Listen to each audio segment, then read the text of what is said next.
The knife plunged toward her heart, and Adrian DeLuca, the man who'd sworn never to bleed for anyone, threw himself between the blade and the woman carrying his child. For 3 years, his body had felt nothing, no desire, no fire, until her. Lena Carter, the shy waitress who shattered every wall he'd built, who walked away believing she was nothing but his dirty secret. Now, as his blood spilled onto cold pavement and her terrified eyes met his, Adrian finally understood the cruelest truth. The most dangerous man in Las Vegas had fallen completely, irrevocably in love. If you're hooked, stay until the end. Drop a like and comment your city so I can see how far this story travels. The midnight collision stretched along the Vegas Strip like a crown jewel of sin and power, its obsidian facade reflecting neon lights that painted the night in shades of crimson and gold. Inside, money flowed as freely as champagne, and secrets cost more than diamonds. Outside in the shadowed alley behind the club's exclusive VIP entrance, Adrian DeLuca stood alone, the weight of his empire pressing against his shoulders like a physical thing. He lifted a hand-rolled cigarette to his lips, the ember flaring orange in the darkness. Smoke curled into the desert air as he exhaled slowly, deliberately, the way he did everything. Control was his religion, discipline, his armor. At 34, Adrian ruled the Las Vegas underworld with calculated precision, every deal negotiated, every threat neutralized, every moment of his life orchestrated like the moves on a chessboard. Everything except the hollow ache that had consumed him for 3 years. His phone buzzed. Adrian glanced at the screen. Another message from his underboss, Marco, confirming tonight's shipment had cleared the port without incident. He typed a curt reply and pocketed the device, his jaw tightening as he took another drag. 3 years since the accident that should have killed him. 3 years since he'd woken in a private hospital with his body intact but fundamentally changed. The doctors called it psychological trauma. Temporary. It'll pass, they'd promised. They were wrong. No woman had stirred his blood since that night. Not the models who draped themselves across his table at the club. Not the socialites his mother paraded before him at charity galas. Not even Elena Volkov, the stunning daughter of his father's oldest ally, whom everyone expected him to marry. Adrian had tested himself repeatedly, clinically, the way one might check a broken watch. Beautiful women. Willing women. Women who wanted nothing from him except the privilege of warming his bed. His mind acknowledged their appeal. His body remained utterly, maddeningly indifferent. So he'd stopped trying, stopped pretending, embraced the cold numbness as just another price of power. The alley door burst open, slamming against brick with a sharp crack that shattered his thoughts. "I said no!" A woman's voice rang out, breathless, desperate, defiant. Adrian's eyes narrowed as a figure stumbled into the alley, heels scraping against asphalt as she twisted away from the man following her. Even in the dim light, Adrian could see the way her hands shook, the way her dark hair fell across her face like a protective curtain. "Come on, baby, don't be like that."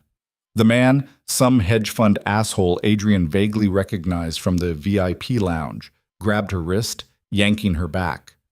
"You've been serving drinks all night with that sweet smile. Least you can do is give me 10 minutes of your time." The woman wrenched her arm free, nearly losing her balance. "I'm not interested. Please just leave me alone." "You work at my club, sweetheart. I'm a member here. You think you can just—" The lady said no. Adrian's voice cut through the night like a blade, low and utterly calm. The hedge fund prick spun around, his cocky smile faltering when he recognized who'd spoken. "Mr. DeLuca, you were just leaving." Adrian took a single step forward, cigarette still balanced between his fingers. He didn't raise his voice. Didn't need to. Men who understood power knew that real danger whispered instead of shouted. "And your membership?" "Revoked. Effective immediately." Color drained from the man's face. "Sir, I didn't mean any disrespect. Marco will escort you out. If you ever set foot in any establishment I own again, you'll discover exactly how disrespectful I find men who ignore a woman's refusal." Adrian's dark eyes held the promise of violence so casual, so certain, that the hedge fund asshole actually stumbled backward. "Yes, sir. Of course. My apologies." He practically fled toward the club's side entrance, his expensive shoes slapping against pavement. Silence settled over the alley like snow. Adrian turned his attention to the woman still pressed against the brick wall, her chest rising and falling rapidly beneath her simple black uniform shirt. She stared at him with wide eyes, not the calculated interest he was used to seeing in women's faces, but genuine shock mixed with something that looked dangerously close to fear. Not fear of him, he realized. Fear of what had almost happened. "Thank you," she managed, her voice smaller now, threaded with the kind of exhaustion that came from carrying too much weight for too long. Thank you." Adrian studied her properly for the first time. Mid-20s, he guessed. Pretty in an understated way. Delicate features, pale skin that suggested she didn't see much sun, eyes that reflected the alley's dim lighting like dark water. Everything about her screamed invisible, the kind of woman people looked past, looked through, forgot the moment she left a room. Except Adrian couldn't look away. "You work here." His voice came out rougher than he intended. She nodded, tucking a strand of hair behind her ear with trembling fingers. "Just started last week. Cocktail waitress. I'm sorry if I caused any trouble. He was a VIP, and I know the tips are better when we're friendly, but he wouldn't—" She cut herself off, wrapping her arms around her middle like she could physically hold herself together. "What's your name?" "Lena. Lena Carter." She met his eyes for barely a second before her gaze skittered away. "I should get back inside. My shift isn't over and I can't afford to—" "You're shaking." The observation came out clinical, detached. Adrian took a final drag of his cigarette and crushed it beneath his Italian leather shoe. "When does your shift end?" 2 a.m., but really I'm fine. I just need— It's 1:45. Adrian checked his watch, a Patek Philippe that cost more than most people's cars. "Wait 15 minutes. I'll have Marco arrange a car to take you home."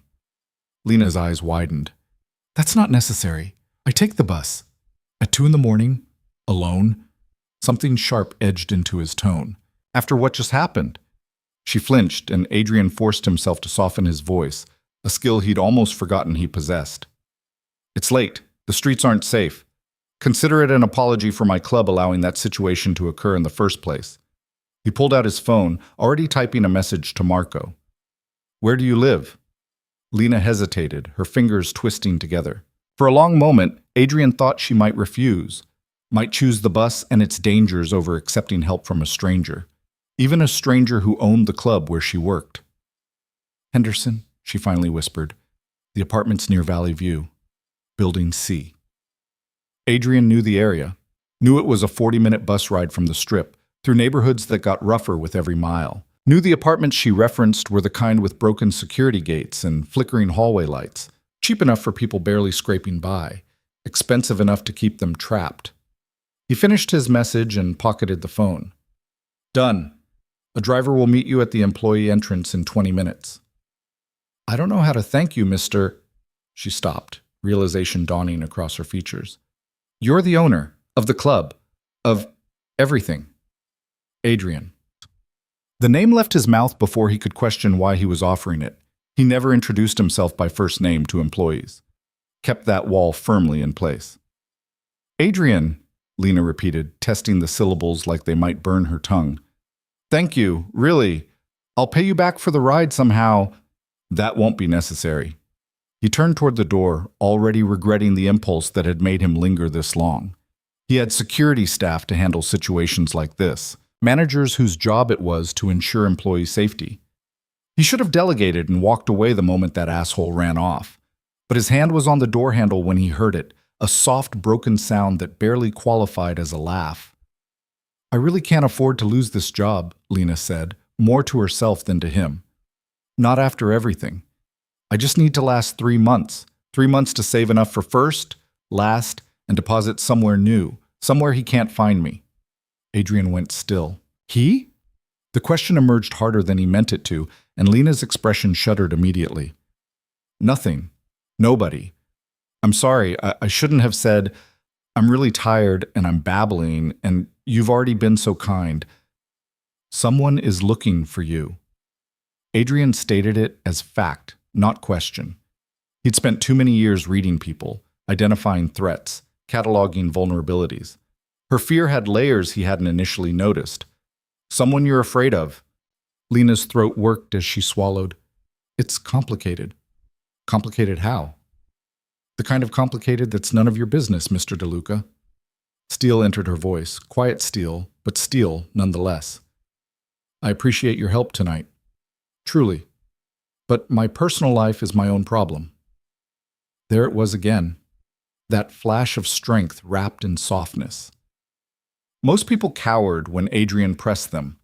This woman stood her ground despite the exhaustion written in every line of her body. Something shifted in his chest.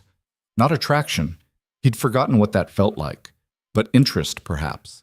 Curiosity about what could make a woman this fragile-seeming also this stubborn. Fair enough. Adrian pulled open the door, holding it for her. But if Complicated shows up at my club looking for you, it becomes my business. Understood? Lena nodded slowly, slipping past him into the harsh fluorescent lighting of the club's back hallway. She paused just inside, turning back to look at him with an expression he couldn't quite read. Why are you being so nice to me? The question caught him off guard. Adrian studied her face. The genuine confusion there, the wariness of someone unaccustomed to kindness without strings attached. Because that man put his hands on you in a business I own, Adrian said carefully. That reflects poorly on my establishment. I'm simply correcting the problem. It was a lie, or at least not the whole truth. But Lena seemed to accept it, nodding once before she walked away, her footsteps echoing down the corridor until she disappeared around a corner. Adrian stood in the doorway for longer than necessary, the desert wind cooling the sweat on his neck. His phone buzzed again. Marco, confirming the car was arranged. He should go back to his office, pour himself 2 fingers of scotch and review tomorrow's meeting notes. Forget about tired waitresses with secrets in their eyes and steel in their spines. Instead, he found himself texting Marco a second message.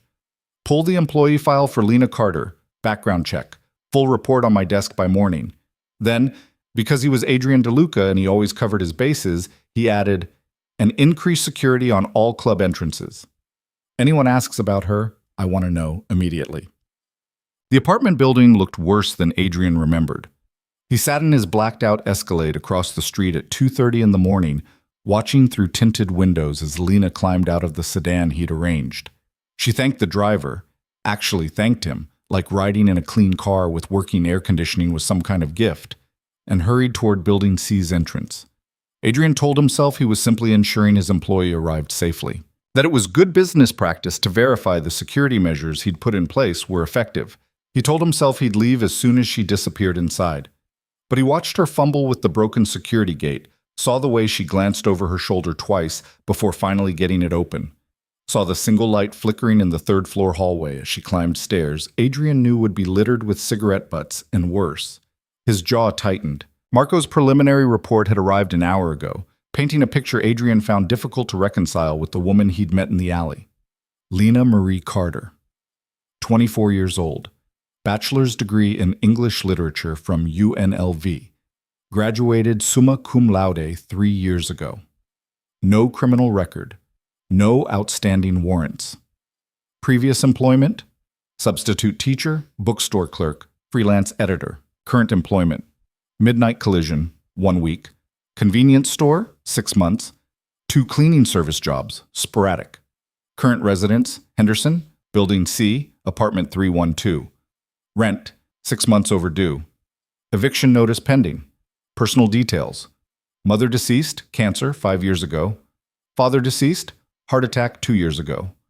Legal guardian until age 18, Robert Hayes, stepfather. Hayes currently serving 18 months for assault and battery, due for release in 30 days. Financial status, $247 in checking account. $12,000 in student loan debt. No credit cards. No assets. Adrian's fingers had tightened on the paper at that last part.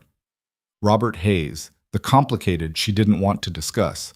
The deeper background Marco's team was running would provide more details. It always did. But Adrian already knew enough to understand why Lena Carter worked herself to exhaustion across multiple jobs. Why she counted down months until she could disappear. Why she looked over her shoulder with the wariness of prey who knew predators by scent. She was running out of time and money in equal measure, and the man she feared was coming home soon. Adrian's phone lit up with a message from his mother. Dinner Sunday, 6 p.m. Elena will be joining us. Please don't be late this time. He deleted it without responding. The light in apartment 312 flickered on, a yellow glow behind thin curtains. Adrian watched Lena's silhouette move across the window, probably shedding her work uniform, probably collapsing into bed with the bone-deep exhaustion he'd seen in her eyes. 3 months, she'd said. 3 months to save enough to disappear. Adrian pulled up Marco's contact and typed, "Tomorrow morning. Need a property manager who specializes in discreet relocations. Also, I want security on Hayes when he's released. 24-hour surveillance. If he goes anywhere near Henderson, I want to know." Marco's reply came instantly. "On it. Anything else?" Adrian stared at the lit window, at the shadow of a woman who didn't know she'd captured the attention of the most dangerous man in Las Vegas.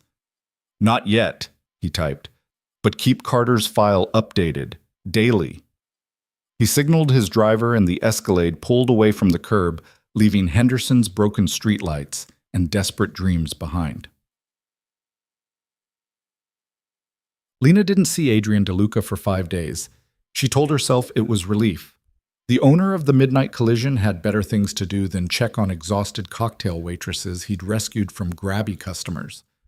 That moment in the alley had been an aberration. Powerful men didn't involve themselves in the problems of invisible women. Except she couldn't stop thinking about the way he'd looked at her. Not with the leering assessment she'd grown accustomed to from club patrons. Not with pity or dismissal, but with an intensity that made her feel seen in a way that was both terrifying and oddly exhilarating. "Table 12 needs another round." Marcus, the floor manager, appeared at her shoulder with a tray. "And the gentleman at the bar asked specifically for you." Lena's stomach dropped. "Which gentleman?" "Tall, dark suit, looks like money." Marcus grinned. "Maybe you made an impression." She forced herself to turn toward the bar, half expecting to see Robert's face. Impossible. He was still in prison. She'd checked yesterday. Or worse, one of his friends come to deliver a message. Instead, she found a stranger. Handsome in a generic way, mid-40s, gold wedding ring catching the light as he gestured her over. "There you are," he said, smile too wide, eyes tracking her body in a way that made her skin crawl. "Been waiting for the pretty one to come back around." "What's your name, sweetheart?" "Lena." She kept her voice professional, distant. "What can I get you?" "How about your phone number?" He leaned forward, breath heavy with scotch. "Come on, baby. Don't be shy. I tip very well for special attention." Lena's hands tightened on her serving tray. This was her 4th proposition tonight, her 2nd this week from this particular asshole. She'd deflected 3 previous attempts, but he kept coming back, kept pushing. "I'm flattered, but I'm just here to serve drinks." She tried to step back. "If you'd like to order..." His hand shot out, fingers closing around her wrist. "I'm ordering your time, sweetheart. Name your price." "Let go." Fear spiked through her chest, sharp and familiar. "Please." "Playing hard to get?" "That's cute. But we both know girls like you need the money." "Is there a problem?" The voice was arctic. Lena's head snapped up to find Adrian DeLuca standing 3 feet away, hands in the pockets of a charcoal suit that probably cost more than her yearly salary.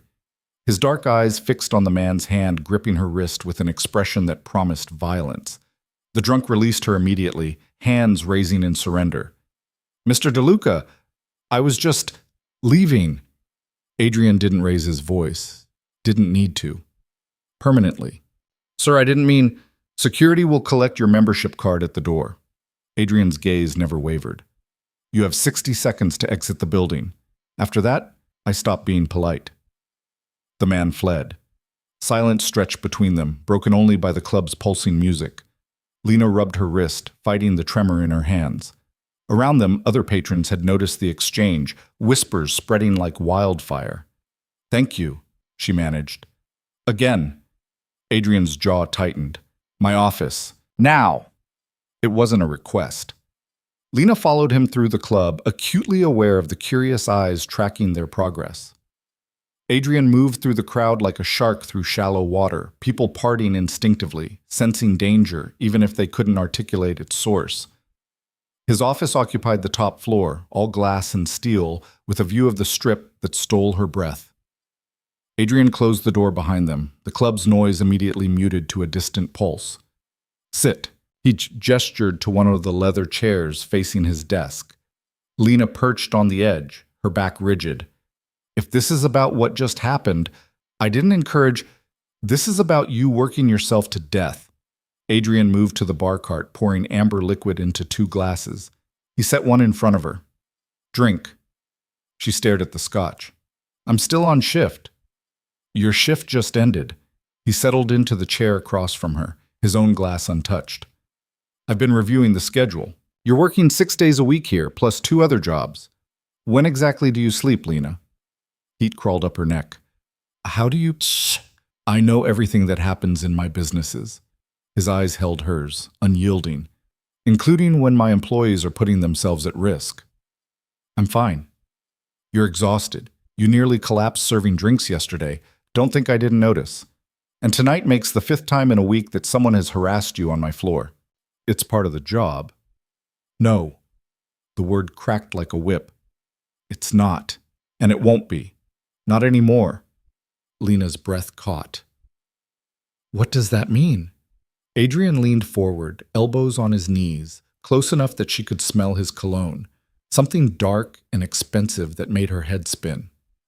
It means I'm offering you a different position, better hours, better pay, considerably better working conditions. Every instinct screamed trap. Men like Adrian DeLuca didn't offer generous arrangements without expectations. What kind of position? My estate manager just quit. Family emergency in Italy. I need someone to run the household, coordinate staff, manage maintenance, handle scheduling. It's demanding work, but it would be 1 job instead of 3. Salary, benefits, and living quarters included. Living quarters, meaning she'd be in his house, alone with him. Why me? Her voice came out smaller than she intended. You could hire anyone, someone with actual experience managing estates. I need someone I can trust. Adrian's eyes searched her face. Someone who isn't trying to leverage access to my home for gossip or advantage. Someone who needs the work enough to take it seriously. Translation: someone desperate enough not to ask questions. And what would you expect in return? The question tasted bitter. Besides household management, understanding flickered across Adrian's features. You think this is some kind of proposition, isn't it? Lena forced herself to hold his gaze. Powerful men don't offer desperate women generous arrangements out of kindness, Mr. DeLuca. They do it because they want something. You're right. Adrian's honesty caught her off guard. I do want something. I want my house run efficiently.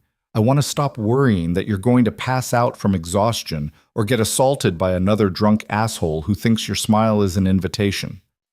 He paused. And I want you somewhere safe when Robert Hayes gets out of prison in 23 days. Ice flooded Lena's veins. How do you... I told you, I know everything. Adrian's voice gentled fractionally.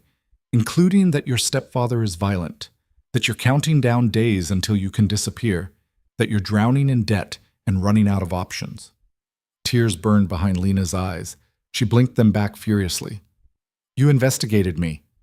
I protect my investments, my businesses, my people.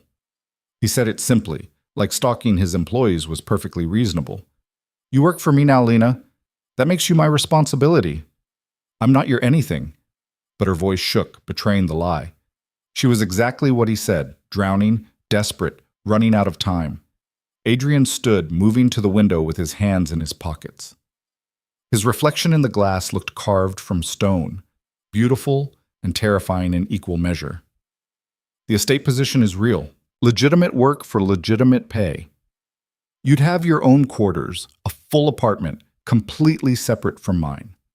Your responsibilities would be clearly defined in a contract my lawyers will draft. No expectations beyond professional duties. He turned to face her. And when Hayes comes looking for you, and he will, he'll find nothing. Because Lena Carter, cocktail waitress, will have disappeared. The woman living at the DeLuca estate will have a different name, different documentation, different life entirely. Lena's heart hammered against her ribs. You're offering me witness protection. I'm offering you a job and a fresh start. What you do with it is your choice.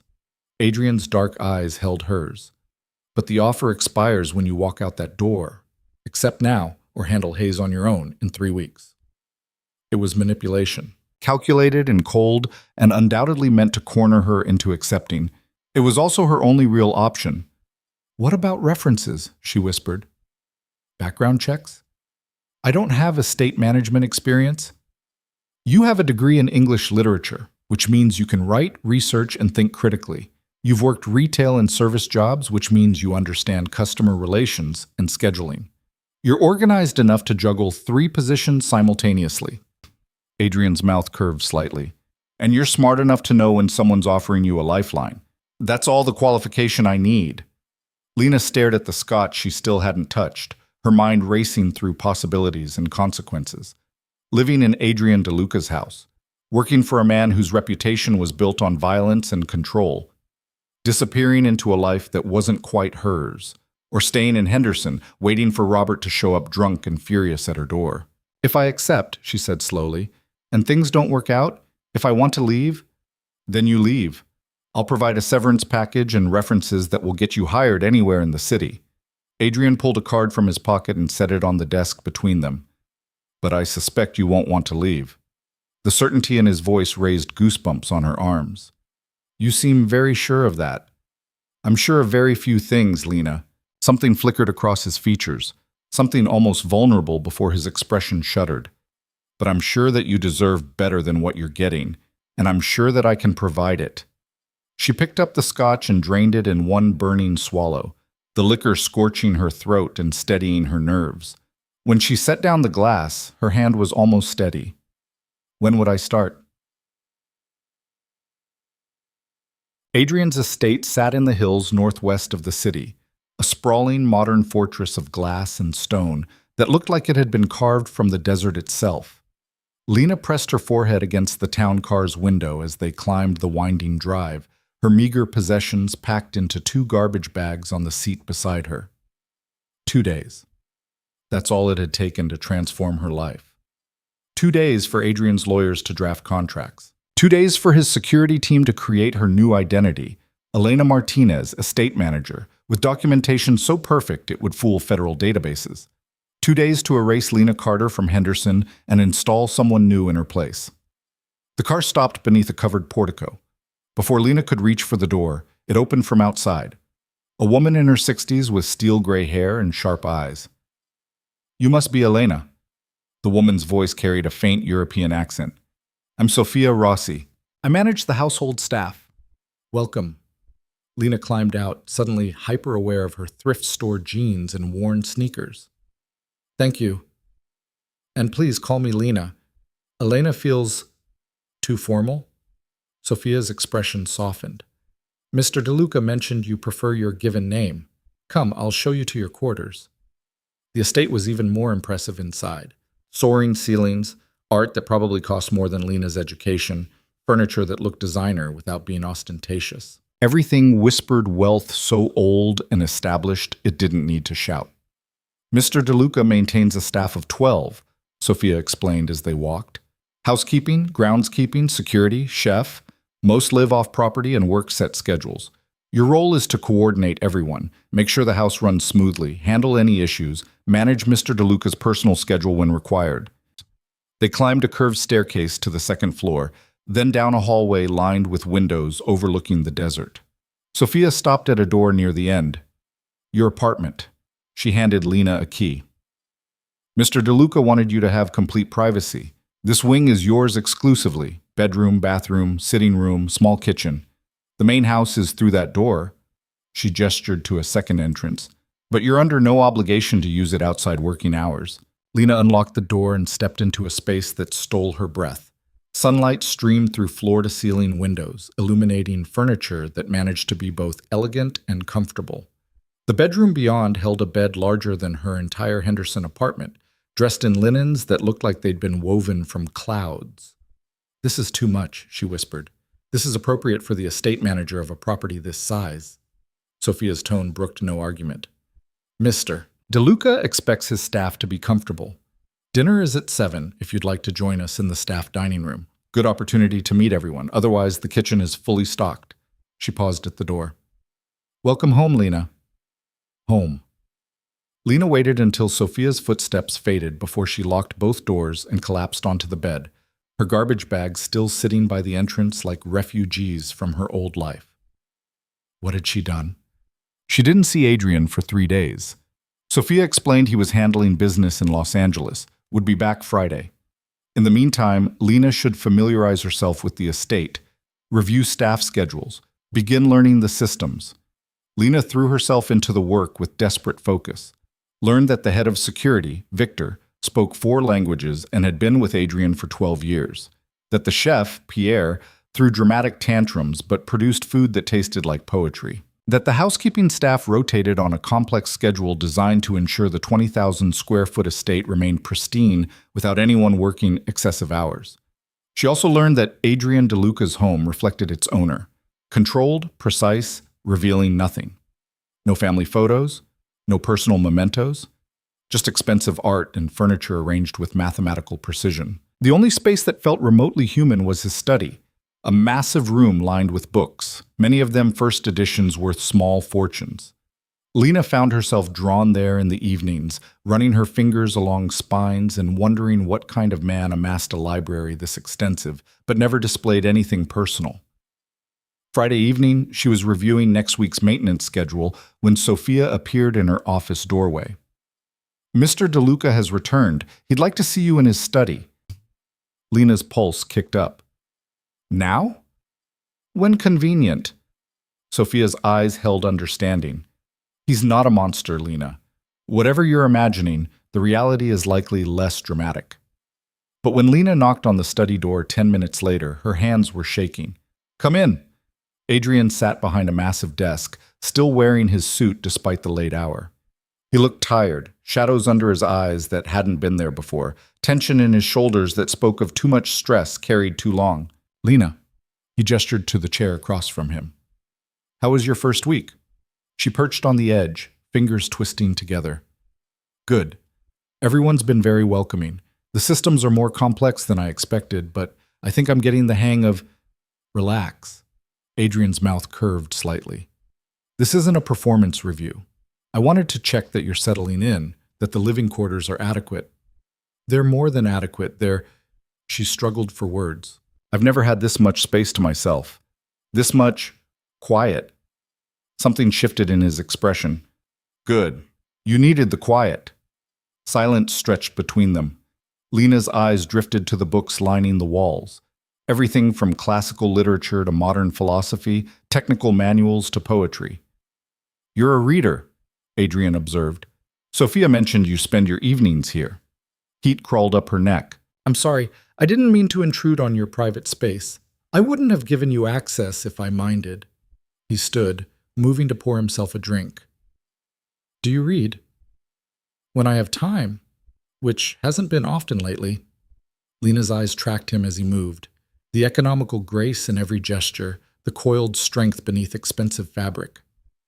"I used to want to be a writer, before reality got in the way." Adrian turned, studying her with that unsettling intensity. "What kind of writer?" "Fiction. Romance, mostly. Stories where people get happy endings despite impossible circumstances." She laughed bitterly. "Naive, I know." "Not naive. Hopeful." He sipped his scotch. "The world needs more of that," says the man who runs an empire on calculated violence. The words escaped before Lena could stop them. She clapped a hand over her mouth, horror flooding through her. "I'm so sorry. I didn't mean—" But Adrian was smiling. Actually smiling. Not the cold curve she'd seen before, but something almost genuine. "You're not wrong. My business requires a certain ruthlessness."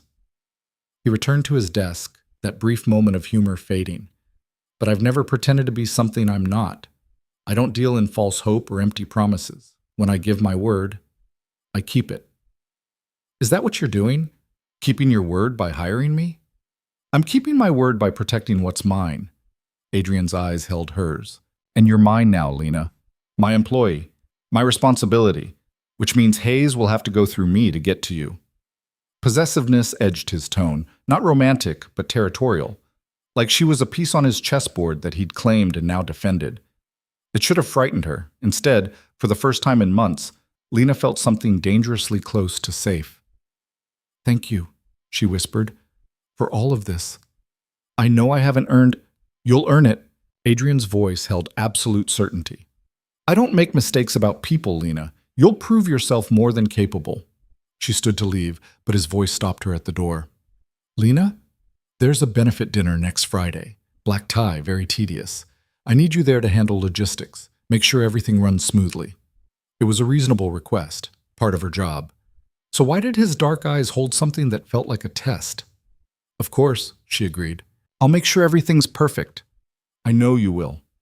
Lena fled before she could analyze the warmth spreading through her chest, the dangerous flutter that came from being seen, being trusted, being valued by a man who valued so few things. Behind her, alone in his study, Adrian DeLuca sat in silence and wondered what the hell he was doing. For the first time in 3 years, watching Lena walk away, he'd felt it. Not a spark, not desire, but the faintest whisper of interest, his body recognizing something his mind couldn't yet name. It terrified him more than any enemy ever had. The black dress Sophia laid out on Lena's bed looked like it cost more than 3 months of her old rent. Silk that caught light like water, cut to skim curves Lena didn't know she had. Hemline that ended just above the knee in a way that managed to be elegant without being provocative. Mr. DeLuca had it sent over this morning, Sophia explained, smoothing invisible wrinkles from the fabric. He thought you might not have appropriate attire for tonight's event. Lena's fingers traced the delicate beading along the neckline.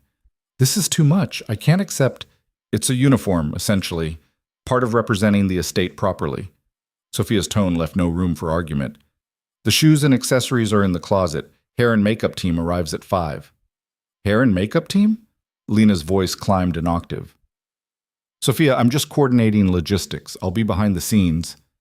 Mr. DeLuca requested you remain visible throughout the evening. Available if he needs anything. Something flickered across Sophia's face. Curiosity, perhaps, or concern. He's never brought estate staff to these functions before. The implication hung in the air between them. Lena swallowed hard. What kind of event is this exactly? Annual charity gala.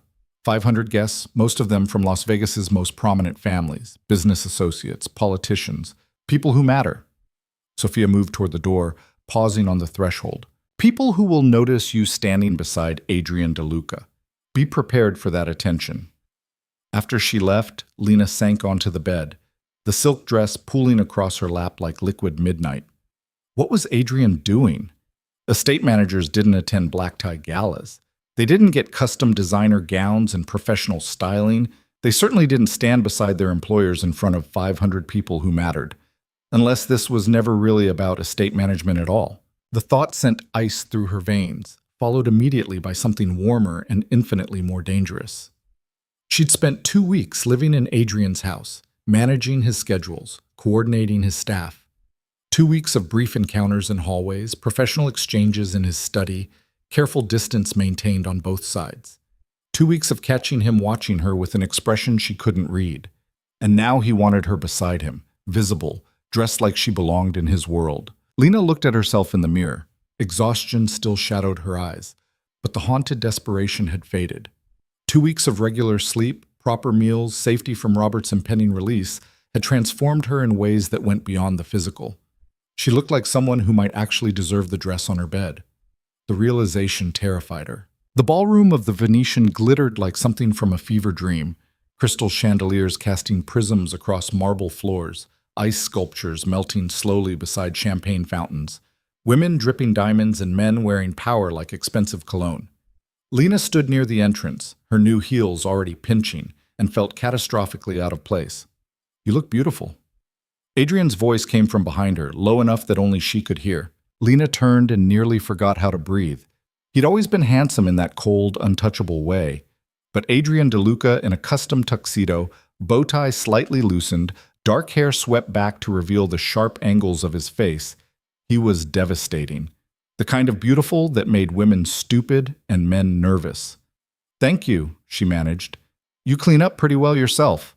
His mouth curved, that almost smile she was learning to recognize. Sophia said the dress fits.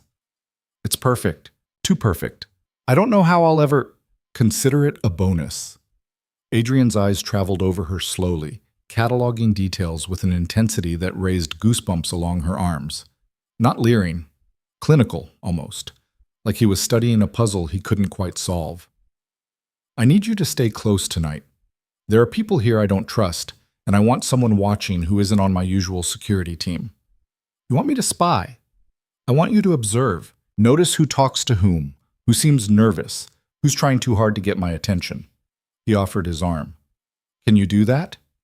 Lena hesitated only a moment before slipping her hand through the crook of his elbow. His muscles tensed beneath her fingers. She felt it, that fractional stiffening, before he relaxed again. I can do that, she agreed. They moved into the ballroom together, and Lena felt the weight of 500 gazes land on them like spotlights. Whispers rippled outward from their entrance, spreading through the crowd with the speed of wildfire. Let them look, Adrian murmured against her ear, his breath warm enough to make her shiver. Let them wonder. Speculation works in our favor. Speculation about what? About who you are. What you mean to me. His hand covered hers where it rested on his arm, fingers curling possessively. Uncertainty makes people careless. Careless people reveal things they'd otherwise hide. It was manipulation again, calculated strategy dressed up as protection. Lena should have been angry, should have pulled away, demanded to know what game he was playing. Instead, she found herself leaning closer, matching his pace perfectly as they navigated the crowd. Adrian! Darling! A woman materialized from the press of bodies, 60-something, dripping in emeralds, smile sharp as cut glass. How wonderful to see you, and who is this lovely creature? Mrs. Castellano. Adrian's voice cooled several degrees. This is Elena Martinez, my estate manager. Elena, Mrs. Castellano sits on the board of several charitable organizations. The woman's eyes narrowed fractionally before her smile widened. Estate manager? How modern. I didn't realize you'd hired someone new. Elena's been with me 2 weeks, already indispensable. Adrian's thumb stroked the back of Lena's hand, an absent gesture that sent electricity up her arm. She has a remarkable talent for organization. I'm sure she does. Mrs. Castellano's gaze raked over Lena's dress, calculating its worth to the dollar. Tell me, dear, where did Adrian find you? The question dripped with condescension. Lena felt Adrian tense beside her, preparing to intervene, but she spoke first. I found him, actually, applied for a position, interviewed, got hired on merit. She met the older woman's eyes steadily. Mr. DeLuca values competence over connections. Refreshing, don't you think? Mrs. Castellano's smile froze. Indeed, how very democratic of him. She drifted away, already pulling out her phone. Within minutes, Lena knew, half the room would hear about Adrian DeLuca's mysterious new employee who'd been bold enough to challenge Margaret Castellano. You didn't have to defend yourself, Adrian said quietly, guiding her toward the bar. Yes, I did. Otherwise, they'd think I was just decoration.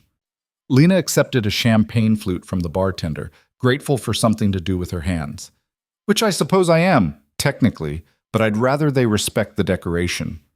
Adrian's laugh caught her off guard, a real laugh, low and genuine, that transformed his entire face. You continue to surprise me. Is that good or bad? I haven't decided yet. He clinked his glass against hers, eyes holding hers over the rim. But I'm beginning to suspect it's dangerous. Before Lena could ask what he meant, a commotion near the entrance drew everyone's attention. A woman entered the ballroom like royalty claiming a throne, tall, blonde, stunning in red silk that clung to her body like a second skin. Men's heads turned, women's smiles tightened, and Adrian's expression went completely, terrifyingly blank. Who is that? Lena whispered. Elena Volkov. Adrian's voice held no inflection whatsoever. My father's business partner's daughter. The woman everyone expects me to marry. Ice flooded Lena's stomach as Elena Volkov glided toward them, blue eyes fixed on Adrian with the confidence of someone who'd never been refused anything in her life. Adrian. She reached up to kiss his cheek, a gesture of casual intimacy that made Lena want to step backward, except Adrian's hand tightened on hers, holding her in place. You didn't tell me you'd be here tonight. I would have arrived earlier. I didn't know I needed to clear my schedule with you. Adrian's tone could have frozen champagne. Elena? This is Elena Martinez, my estate manager. The blonde woman's gaze slid to Lena with the kind of dismissal reserved for servants and furniture. How nice!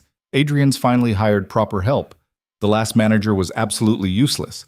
Couldn't even plan a simple dinner party without chaos. I'll keep that in mind, Lena said evenly, though her cheeks burned. You do that, dear. Elena turned back to Adrian, effectively erasing Lena from the conversation. Daddy wants to speak with you about the harbor project. He's in the East Salon with Senator Morrison. Shall we? It wasn't really a question. Elena slipped her arm through Adrian's free one, sandwiching him between two women in a way that looked both possessive and strategic. Adrian didn't pull away from either of them. Lead the way, he said neutrally. They crossed the ballroom as a trio, and Lena felt the weight of speculation intensify. People weren't just watching now, they were analyzing, calculating, wondering what it meant that Adrian DeLuca had arrived with his estate manager, but was now walking with Elena Volkov attached to his other side. The East Salon was quieter, populated by older men in expensive suits conducting business disguised as socializing. A silver-haired man who could only be Dmitry Volkov stood near the window, deep in conversation with a politician Lena vaguely recognized from news coverage. Adrian! Dmitry's face lit up. Come, Senator Morrison was just asking about our timeline for the new development. Elena finally released Adrian's arm, gliding to her father's side. Adrian kept his grip on Lena's hand, though, a small point of contact that felt enormous given the circumstances. Senator, Adrian shook the politician's hand with practiced ease. Good to see you. I trust the permit issues have been resolved? Working on it. You know how these things are. Paperwork, committees, more paperwork. Morrison's eyes flicked to Lena. I don't believe we've met. Elena Martinez. I manage Mr. DeLuca's estate. She'd said it 3 times tonight already. It was starting to feel like a mantra, or maybe a shield. Ah, well, any friend of Adrian's, Morrison trailed off meaningfully. Employee? Adrian corrected sharply. Elena works for me.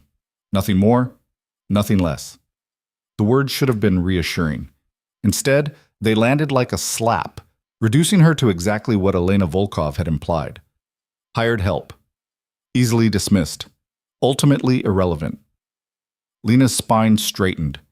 If you'll excuse me, gentlemen, I should check on the catering arrangements. Mr. DeLuca expects everything to run smoothly. She pulled her hand free and walked away before Adrian could stop her, weaving through the crowd with her head high and her eyes burning.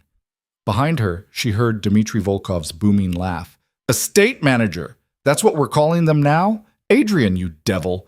I didn't think you had it in you. She didn't hear Adrian's response. Didn't want to. Lena found refuge near the dessert station, pressing cool fingers against her flushed cheeks. What had she expected? Adrian had been clear from the beginning. This was a job, nothing more. The dress, the styling, standing beside him tonight, it was all theater. Strategy designed to make people wonder and speculate. She was a prop in his game, and she'd been stupid enough to forget it. You look like you could use this. A man appeared at her elbow, offering a fresh champagne flute. Late 20s, attractive in a boyish way, smile-friendly without being predatory. Thank you, Lena accepted the glass gratefully. I'm the mysterious estate manager everyone's talking about. I know. I'm James Harrington. He offered his hand. My family owns a few hotels on the Strip. Nothing as impressive as the DeLuca empire, but we manage. Lena shook his hand, surprised by the genuine warmth in his grip. Elena Martinez.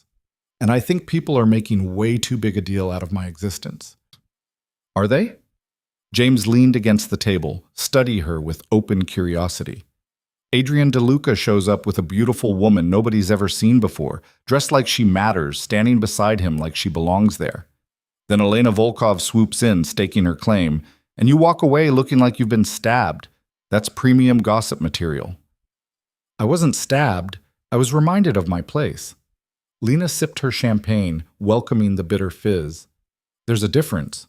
Is there? Because from where I'm standing, it looked like you mattered quite a bit until Daddy Volkov started talking mergers and alliances. James's expression turned sympathetic.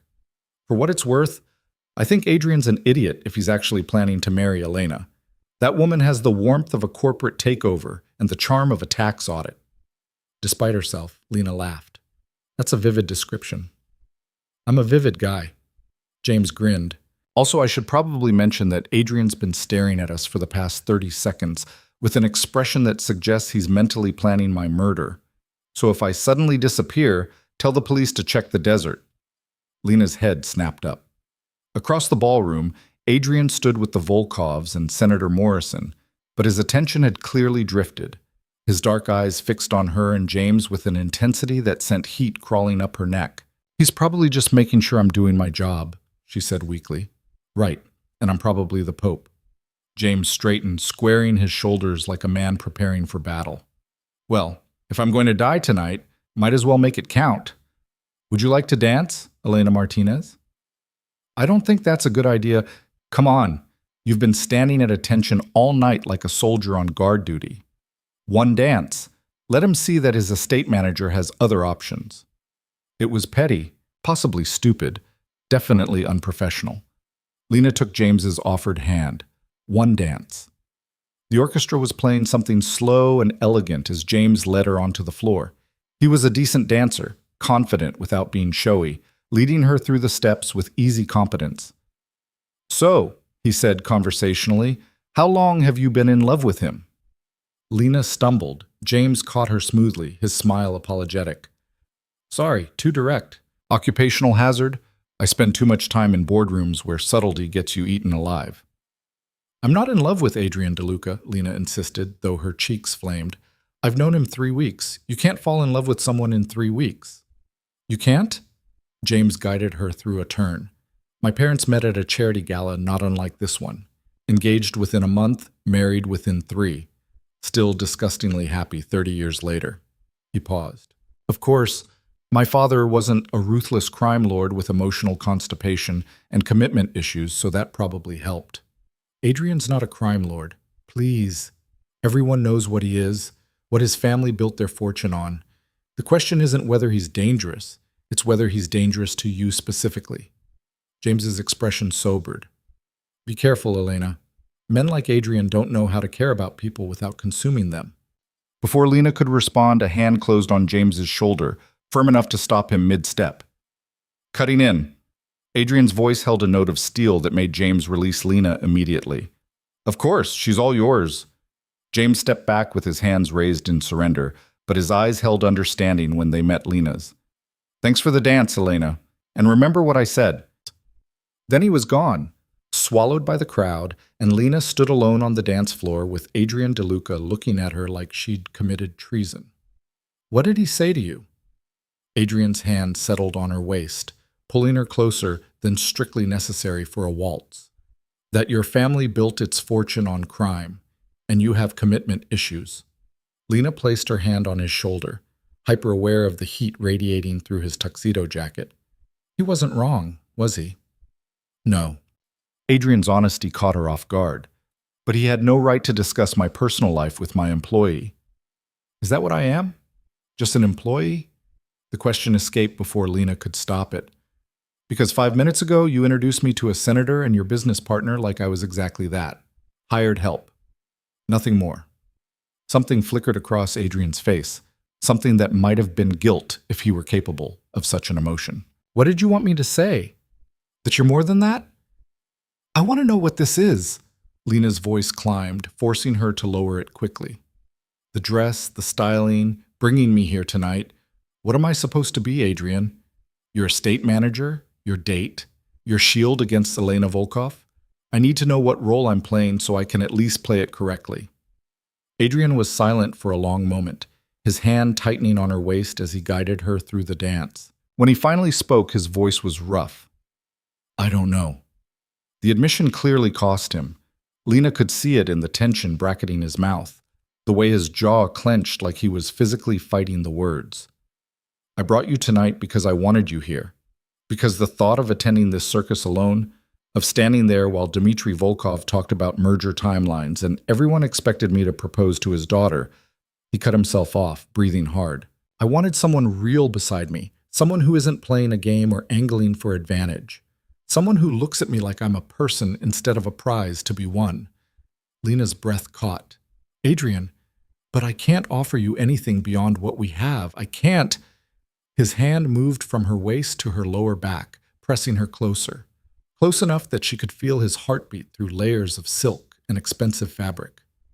You need to understand something about me, Lena. I'm not capable of the things normal men feel, the things women want. I haven't been for years. What are you talking about? His dark eyes searched her face, and Lena saw something in them she'd never seen before. Vulnerability, raw and painful. 3 years ago, I was in an accident. Car bomb meant for my father. I survived, but there was damage. Psychological trauma, the doctors said. Physical shutdown. His voice dropped to barely above a whisper. I haven't felt desire for anyone since that night. Haven't been able to respond to a woman no matter how hard I tried. My body simply doesn't work that way anymore. The confession hung between them, devastating in its honesty. Is that why everyone expects you to marry Elena Volkov? Lena asked quietly. Because it doesn't matter who you choose if you can't. If I can't consummate the marriage anyway? Yes. Adrian's laugh was bitter. Strategic alliance wrapped in the illusion of romance. Everyone gets what they want, except the bride. That's horrible. That's reality. At least for someone like me. He pulled back slightly, enough to meet her eyes. So when you ask what you are to me, Lena, you're someone I can't ruin. Someone I can't touch even if I wanted to. Someone safe. The word landed like a blow. Safe. Not desired. Not wanted. Just safe. Lena felt something crack inside her chest.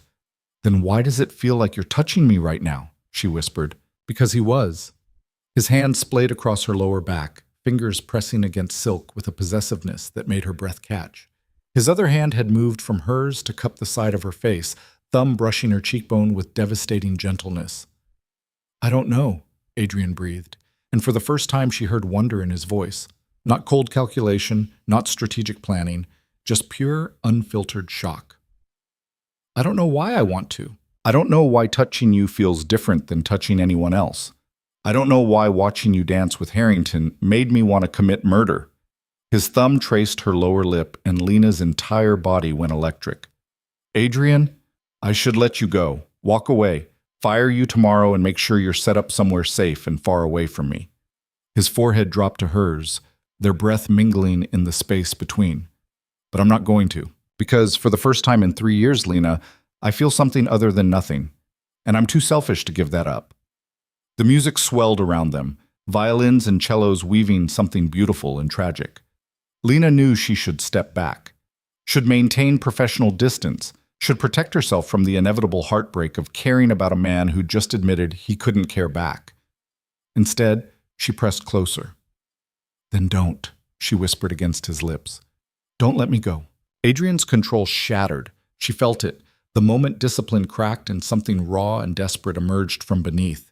His hand fisted in her hair, tilting her head back, and his mouth crashed against hers with bruising intensity. The kiss wasn't gentle, wasn't romantic.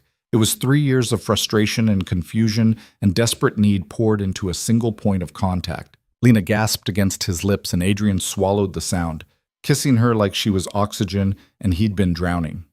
Around them, the ballroom faded to white noise. 500 people watching meant nothing. Elena Volkov's sharp inhale of outrage meant nothing. The whispers and gasps and furious clicking of cell phone cameras meant absolutely nothing. There was only Adrian's mouth on hers, his hands anchoring her against him, his heart hammering against her palm where it pressed against his chest. When they finally broke apart, both breathing hard, the music had stopped. The dance floor had cleared, and every single person in the ballroom was staring at them with expressions ranging from shock to fury to predatory delight.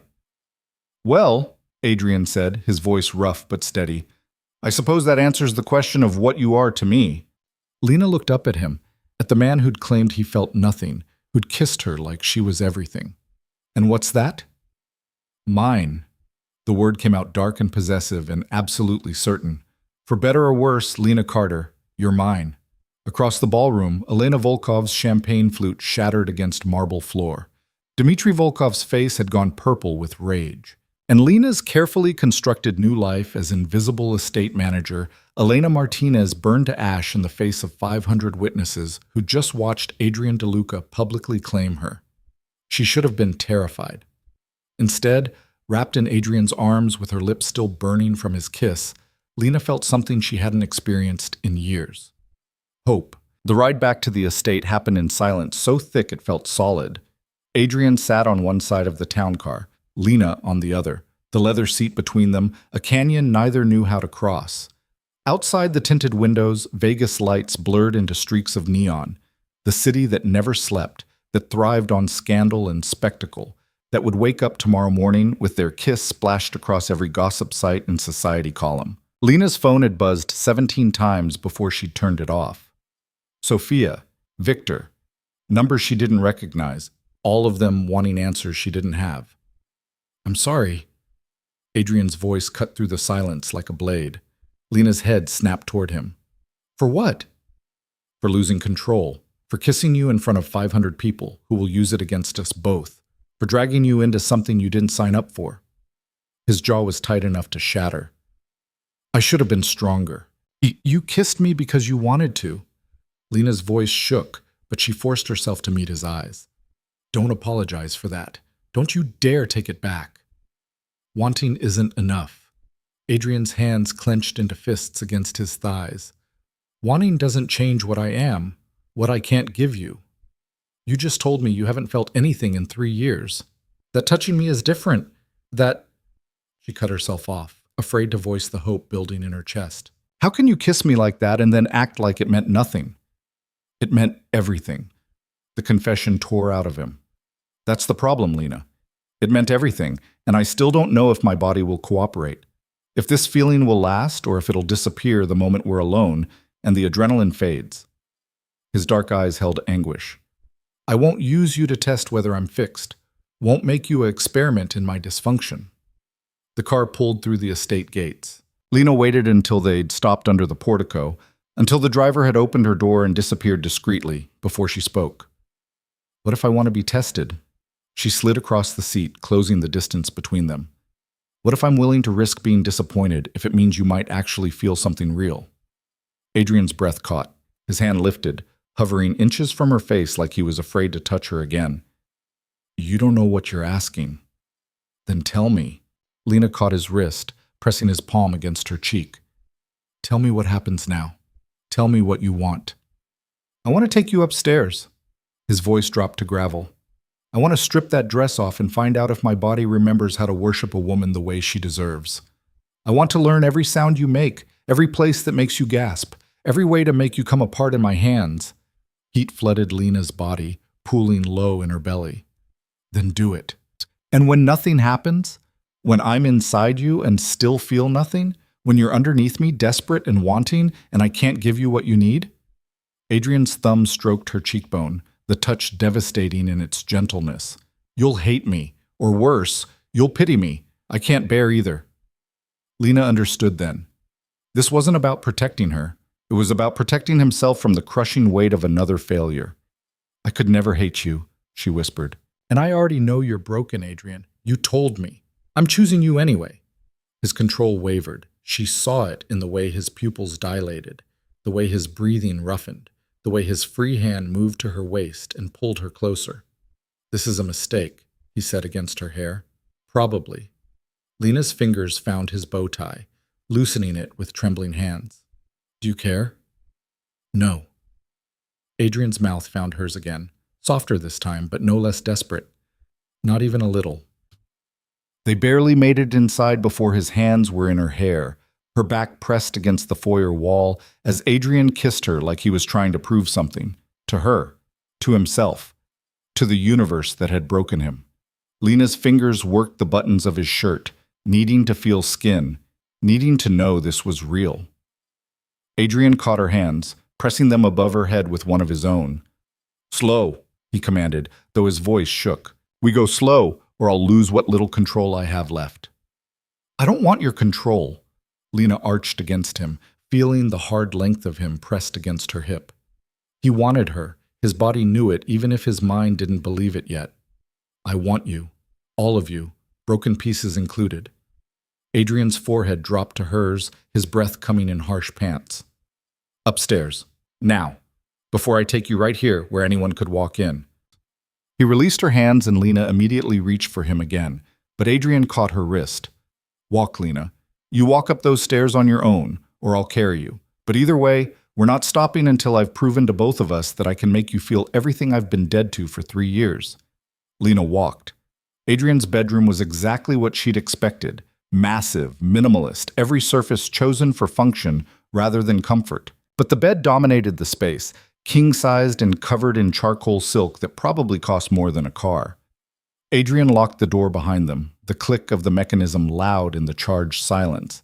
Then he moved to the windows, drawing heavy curtains until the room filled with shadows broken only by ambient light from the strip in the distance. "Come here." It wasn't a request. Lena crossed to him, her heels clicking against hardwood. Adrian's hands found the zipper of her dress, lowering it with agonizing slowness. The silk whispered down her body, pooling at her feet in a puddle of midnight blue. She stood before him in nothing but black lace and heels, her skin pebbling in the cool air. Or maybe from the way Adrian looked at her, like she was water and he was dying of thirst. "You're shaking." His fingers traced the curve of her shoulder down her arm, leaving goosebumps in their wake. "So are you." Adrian's laugh was rough. "Terrified. I'm absolutely terrified." "Of what?" "That this won't work. That I'll get you naked and desperate and my body will remember it's broken." He pulled her against him, still fully dressed, while she wore almost nothing. The contrast should have been humiliating. Instead, it felt powerful. "That I'll disappoint you." Lena reached up, framing his face with her hands. "The only way you could disappoint me is if you stopped trying. If you shut down and walked away because you're afraid." She kissed him softly. "I'm not afraid of your dysfunction, Adrian. I'm afraid you'll use it as an excuse to push me away." Something in his expression cracked. He kissed her back, deep and claiming, his tongue sweeping into her mouth like he was staking ownership. His hands roamed her body with increasing confidence, learning curves and dips, finding the clasp of her bra and releasing it with practiced ease. The lace fell away. Adrian's hands cupped her breasts, thumbs brushing over nipples already tight with need. Lena gasped against his mouth and he swallowed the sound, groaning low in his throat. "I feel that," he said, wonder threading his voice. "Your response. The way you arch into my touch." "I feel it, Lena." "Then feel more." She worked his shirt open, finally getting her hands on the warm skin she'd been craving. Adrian's chest was a sculpture, all lean muscle and controlled power, marred by a vicious scar that ran from his left shoulder down to his ribs. Evidence of the bomb that had broken him. Lena traced the scar with gentle fingers. Adrian flinched but didn't pull away. "Does it hurt?" "Not anymore. Not for years." His hands moved to her waist, lifting her easily onto the bed. "But sometimes I feel the phantom pain, a reminder of what I lost that night." Lena lay back against the silk sheets, watching as Adrian stripped off his remaining clothes with economical movements. His body was exactly what she'd imagined, lean and dangerous, every line speaking to discipline and control. And between his thighs, hard and ready, evidence that his body remembered this even if his mind doubted. "You're not broken," Lena whispered as he lowered himself over her. "You're healing." Adrian settled between her legs, the weight of him delicious and overwhelming. "Let's find out." His mouth found her throat, teeth grazing sensitive skin before soothing with his tongue. Lena's hands fisted in his hair as he worked his way down, across her collarbone, between her breasts, down the flat plane of her stomach. When he hooked his fingers in her panties and dragged them down her legs, Lena forgot how to breathe. "Beautiful," Adrian murmured against her inner thigh. "Every inch of you." Then his mouth was on her, and Lena's world narrowed to the slide of his tongue, the pressure of his fingers, the devastating focus he brought to learning exactly how to unmake her. He worked her with the same precision he brought to everything, cataloging what made her gasp, what made her writhe, what made her beg. "Adrian, please, I can't." "You can." His voice vibrated against her most sensitive flesh. "Let me see you come apart, Lena. Let me know I can still do this." His fingers curled inside her, finding a spot that made her vision white out. Pleasure crashed through her body in waves so intense she couldn't breathe, couldn't think, could only feel as Adrian worked her through the orgasm with ruthless efficiency. When she finally floated back down, Adrian was watching her with an expression of such raw hunger, it stole her remaining breath. "Again," he commanded, I want to watch you fall apart again. You need. Lena reached for him, needing him inside her, needing to know this was real. I need to be sure. Adrian's hand replaced his mouth, fingers working her oversensitive flesh with devastating precision. I need to know I can make you feel this, that I'm not just going through motions. You're not. Adrian, oh. The second orgasm built faster, sharper, dragging her under before she could prepare. She cried out his name as pleasure detonated through her nervous system, so intense it bordered on pain. Adrian's control finally snapped. He surged up her body, capturing her mouth in a bruising kiss as his hips settled against hers. Lena felt him there, hard and ready and trembling with the effort of holding back. Tell me you want this, he demanded against her lips. Tell me you understand what you're asking for.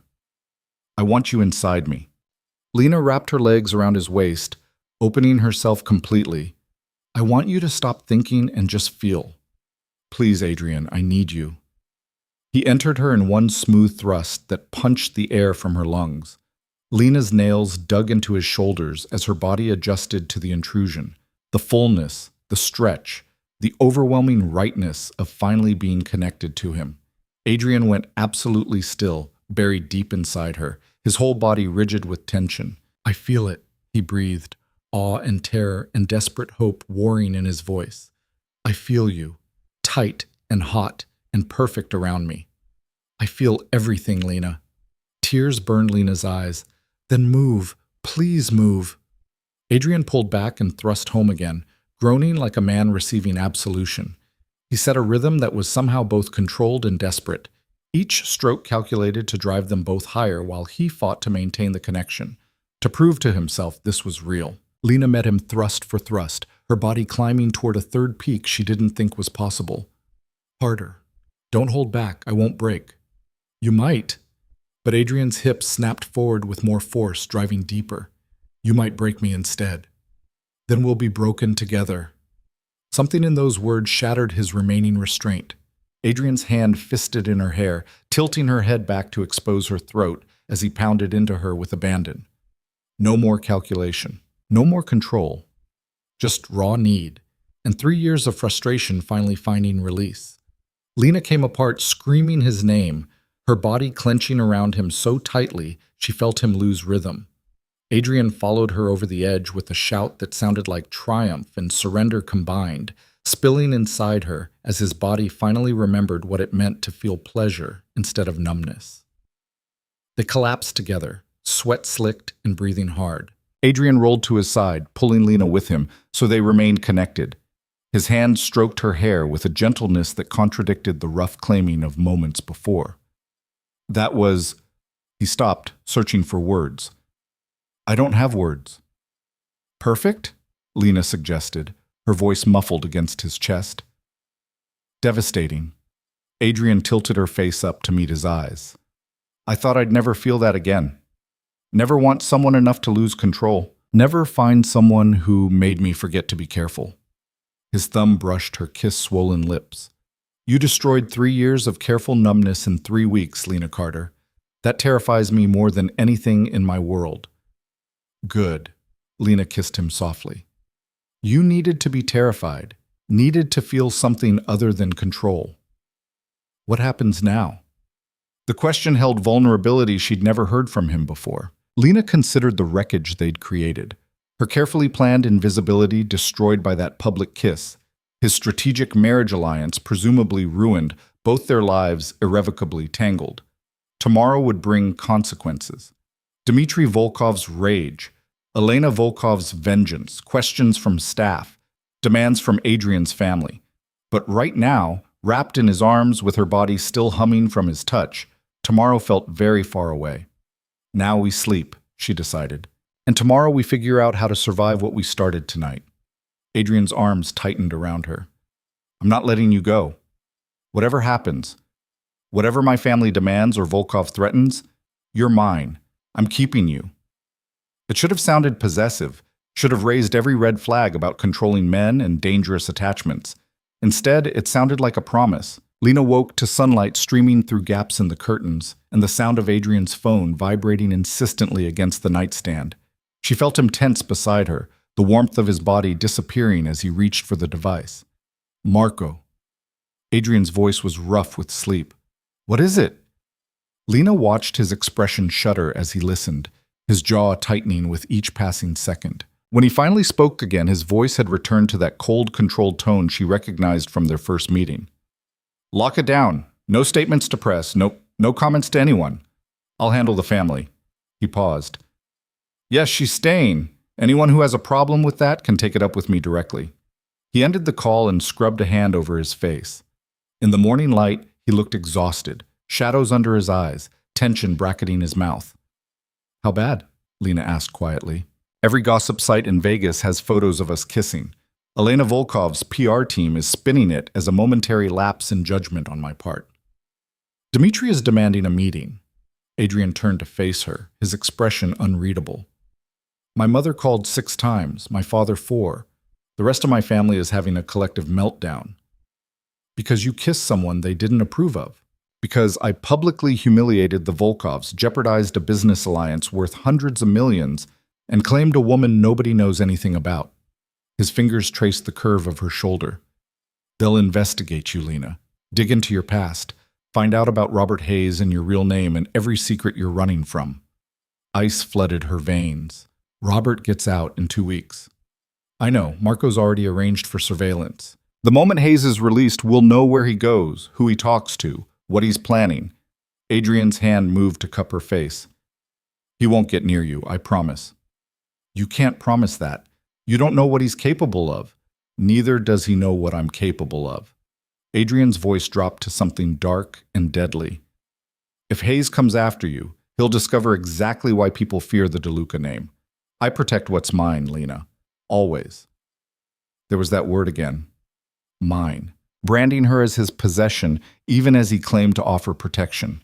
Lena should have been angry, should have asserted her independence, reminded him she was a person, not a belonging. Instead, she kissed him, soft and searching, trying to convey everything she couldn't articulate. Adrian kissed her back with a gentleness that contradicted his threatening words, his hands cradling her face like she was something precious and fragile. I need to meet with my family today, he said against her lips. Face the firing squad. You should stay here, stay safe. Absolutely not. Lena pulled back, steel entering her voice. You don't get to claim me publicly and then hide me when things get difficult. I'm coming with you. Lena, we're in this together now, Adrian. You made sure of that when you kissed me in front of 500 witnesses.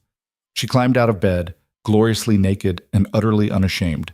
So either I come to this meeting as your whatever I am, or I walk out that door and you face them alone. Your choice. Adrian's eyes tracked her movement across the room, heat kindling in their depths despite the serious conversation. You're not my girlfriend. That word's too small for what you are.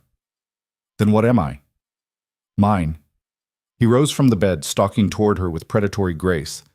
My partner. My weakness. My reason for destroying alliances that took decades to build. His hand settled on her waist, pulling her against him. The woman I'm falling in love with despite every logical reason not to. Lena's heart stopped. You're... what? Falling. Probably already fallen. I don't know. I've never felt this before. Adrian's forehead dropped to hers. I should be strategic about this. Careful. But all I can think about is keeping you safe and making sure you never look at another man the way you looked at James Harrington last night. I looked at him like a friend. You looked at him like someone who could offer you a normal life. Someone without blood on his hands and enemies circling. Someone who could love you without putting you in danger. Adrian's grip tightened. I can't be that man, Lena, but I'm selfish enough to want you anyway. Lena's hands framed his face, forcing him to meet her eyes. I don't want normal. I want you. Danger and darkness and broken pieces included. So stop trying to protect me from yourself and let me decide what I can handle. Adrian kissed her until neither of them could breathe, until his control started fraying again and Lena's body responded with liquid heat. When they finally broke apart, his voice was rough with need. We have 2 hours before the family meeting. I'm going to spend at least one of them reminding you exactly what you've agreed to handle. He proved as good as his word. The DeLuca family estate made Adrian's house look modest. Lena stared through the town car window at the sprawling Mediterranean mansion that dominated 20 acres of prime real estate, complete with fountains, manicured gardens, and enough security to protect a small country. Second thoughts? Adrian's hand covered hers where it rested on the seat between them. Absolutely. Lena's laugh was shaky. But I'm not backing down. You could wait in the car. Let me handle this alone. And prove to your family that I'm exactly what they think. Some gold digger who can't stand up to scrutiny? Lena squared her shoulders. No. We walk in together, or not at all. Pride flickered across Adrian's features. That's my girl. They exited the car together, Adrian's hand firm on the small of her back as they climbed marble steps to an entrance hall that belonged in a museum. A woman waited inside, early 60s, elegant in a way that came from money and breeding. Her dark hair swept into a perfect chignon. Her eyes, the same color as Adrian's, fixed on Lena with an expression that could cut glass. Adrian, her voice held Arctic disapproval, and this must be the estate manager who's caused such a spectacle. Mother. Adrian's tone matched hers for coldness. This is Lena Carter. Lena, my mother, Isabella DeLuca. Isabella's eyes narrowed fractionally at the name. Carter, not Martinez as you told the Volkovs. Martinez was a precaution. Carter is her real name. Adrian's hand tightened on Lena's back. Where's father? The study, with Dmitry Volkov, who is understandably furious. Isabella's gaze raked over Lena's modest dress, professional but nowhere near the designer elegance of the night before. I suppose we should be grateful you had the sense to dress appropriately today, Miss Carter, though it's rather like closing the barn door after the horses have escaped. Mother. Don't mother me, Adrian. You've jeopardized an alliance your father spent 5 years building, humiliated a woman whose family controls half the Eastern European routes we need for expansion. And for what? A cocktail waitress you've known 3 weeks? Heat crawled up Lena's neck, but she forced herself to meet Isabella's eyes. I understand this is difficult for you, Mrs. DeLuca, but I didn't plan any of this. Neither did Adrian. It just happened. Love doesn't just happen in our world, Miss Carter. It's negotiated, strategized, beneficial to both parties. Isabella's smile was razor sharp. But perhaps you're unfamiliar with how real families operate, given your background. The implication landed like a slap. Lena's hands clenched at her sides, but before she could respond, Adrian stepped between them. Careful, Mother. Lena is under my protection now. Insults directed at her are insults directed at me. His voice held quiet menace. I'd hate for our relationship to suffer because you couldn't control your tongue. Isabella's eyes widened fractionally, the first crack in her perfect composure. You're choosing her over your family. I'm choosing her, period. What the family does with that information is up to them. Adrian offered Lena his arm. Shall we? I'd rather face Dimitri's rage than stand here listening to passive-aggressive commentary. They left Isabella standing in the entrance hall, her expression oscillating between fury and shock.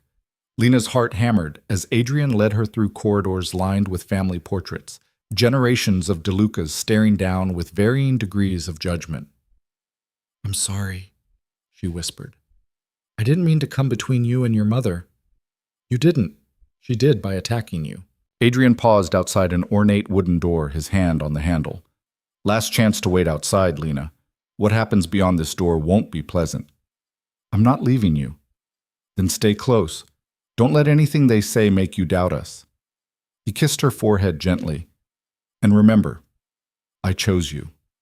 Whatever they threaten, whatever they promise, I already made my choice.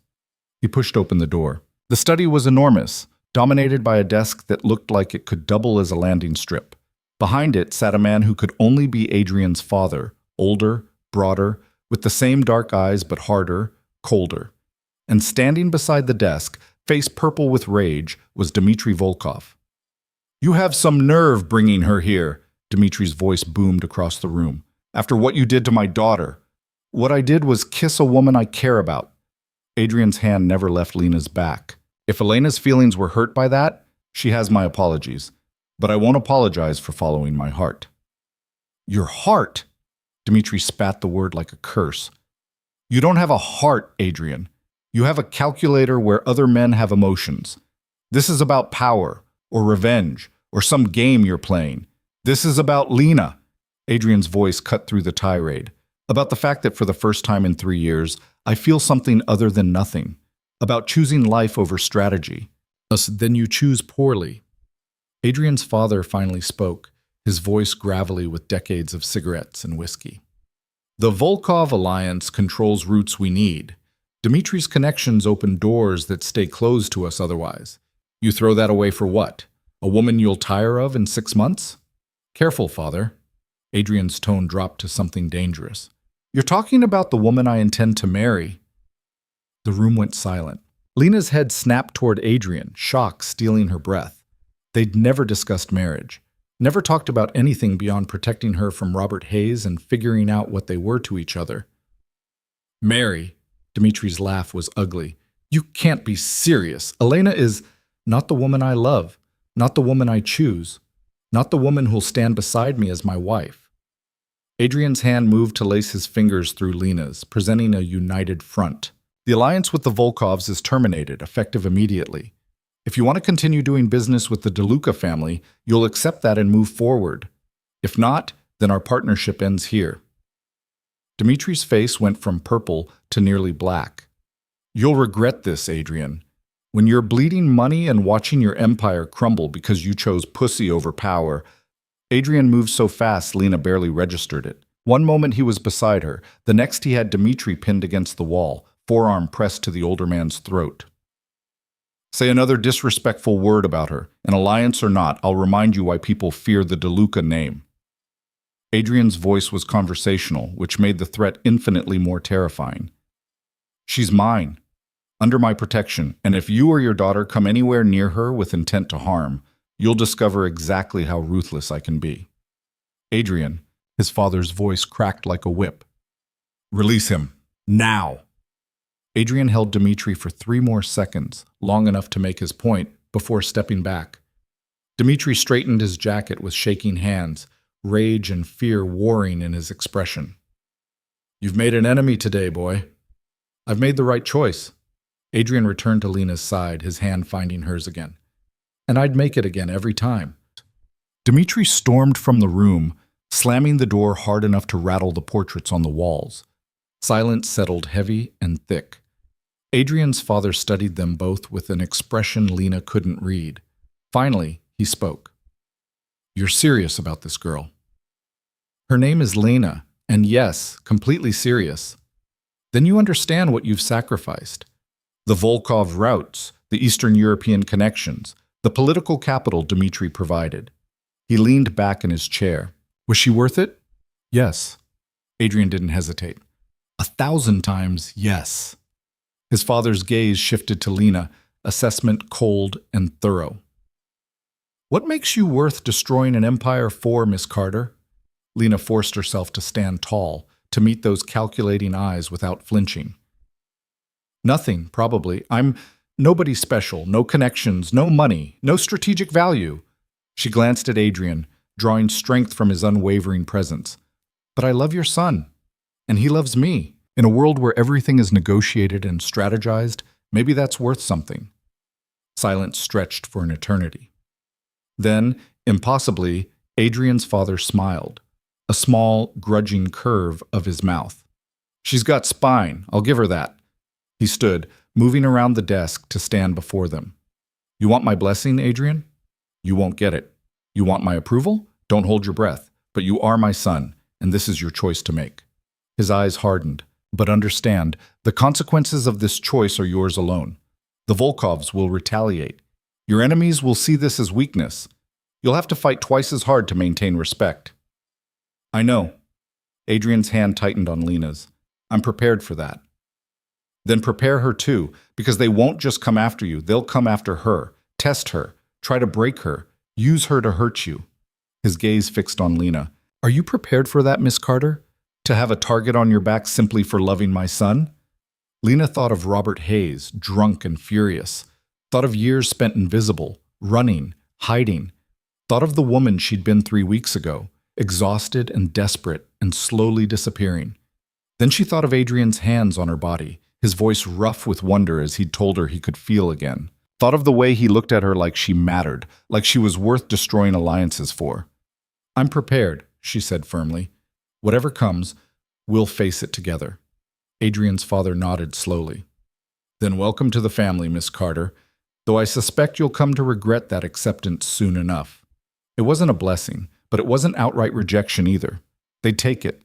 The first threat came 3 days later, delivered to the estate in an unmarked envelope with Lena's name written in elegant script across the front. Sophia brought it to her office, worry etched into the lines around her eyes. This was left at the gate. Security checked it. No explosives, no biological agents. But she hesitated. "Perhaps you should let Mr. DeLuca open it." Lena's hands trembled as she took the envelope. The paper felt expensive, the kind used for wedding invitations or funeral announcements. She slid her finger under the seal and pulled out a single card embossed with gold lettering. "Enjoy him while you can. Women like you don't keep men like him. Eventually he'll remember where he belongs, and it isn't with trash pretending to be treasure. E.V." Elena Volkov's initials burned at the bottom like a brand. Lena read it twice before crumpling the card in her fist. Sophia watched her with concern, clearly expecting tears or panic. Instead, Lena felt something cold and hard settle in her chest, something that felt dangerously like determination. "Is Mr. DeLuca home?" Her voice came out steady, controlled. "In his study. Lena, maybe you should—" But Lena was already moving, the crumpled threat clutched in her hand like evidence. She found Adrian behind his desk, reviewing contracts with Marco standing beside him. Both men looked up when she entered, Adrian's expression immediately shifting from business to concern. "What happened?" Lena tossed the crumpled card onto his desk. Adrian smoothed it out, his jaw tightening as he read. Marco leaned over to scan it, his expression darkening.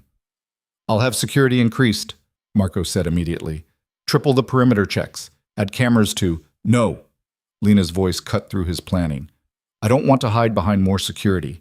I want to face this." Adrian stood, moving around the desk to stand before her. "Lena, Elena Volkov is dangerous. This isn't just a jealous woman sending nasty notes. Her family has resources, connections, the ability to make your life miserable."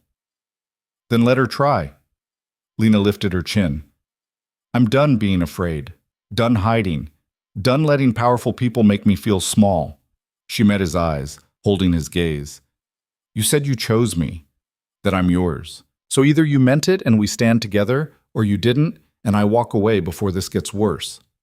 Something flickered across Adrian's face, surprise, then pride, then fierce possessiveness. "I meant every word, but standing together doesn't mean putting yourself in unnecessary danger. All danger is unnecessary when you're trying to avoid it." Lena moved closer, pressing her palm against his chest where she could feel his heartbeat.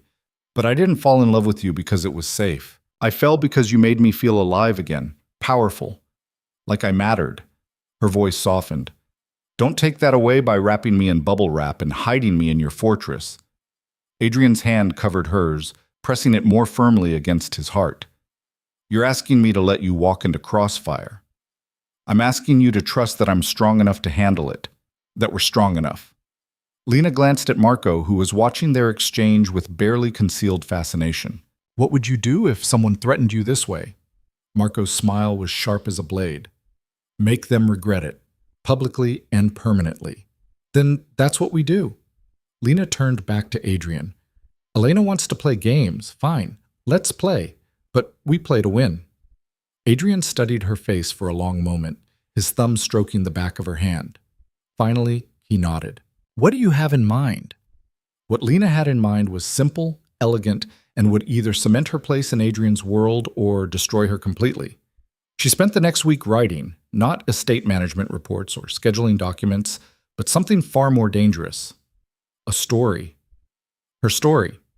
Transformed into fiction compelling enough that readers wouldn't care where the inspiration came from. She wrote late into the night, her fingers flying across her laptop keyboard, weaving truth and imagination until the lines blurred. A young woman desperate and invisible. A powerful man broken by trauma. The collision of their worlds, the impossibility of their connection, the choice between safety and love. She wrote their first meeting in the alley, the terror and strange attraction. Wrote the offer of employment that was really a rescue. Wrote stolen glances and careful distance, and the moment everything changed at a glittering gala when he'd kissed her like she was oxygen and he'd been drowning. The story poured out of her in a torrent she couldn't control. All the emotions she struggled to articulate in real life finding perfect expression on the page.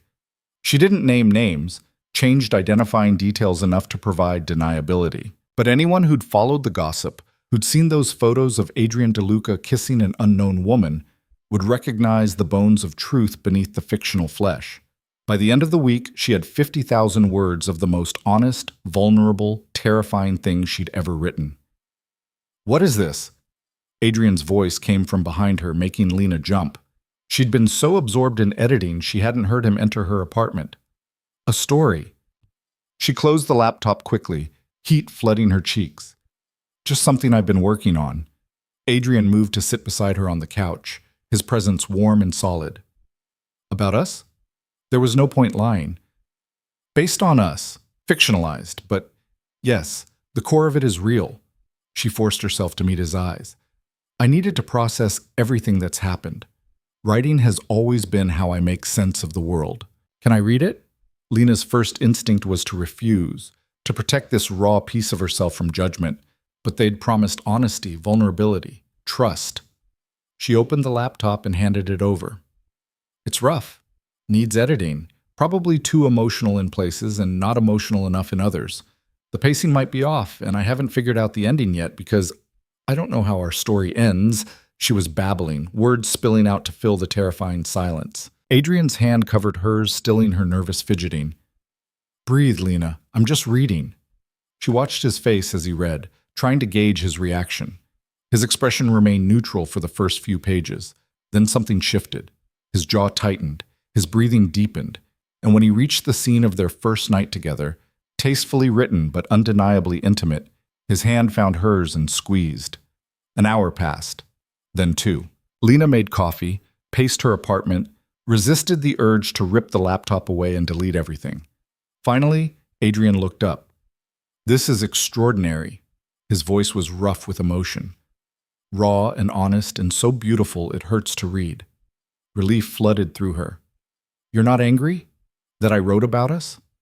"How could I be angry? You've taken everything we are. The broken pieces, the impossible timing, the choice between safety and love, and made it matter." Adrian pulled her into his lap, the laptop balanced on the arm of the couch. "What are you planning to do with it?" Lena took a breath, steadying herself for his reaction. "Publish it. Online, under a pen name. Build an audience. Let it spread." She met his eyes.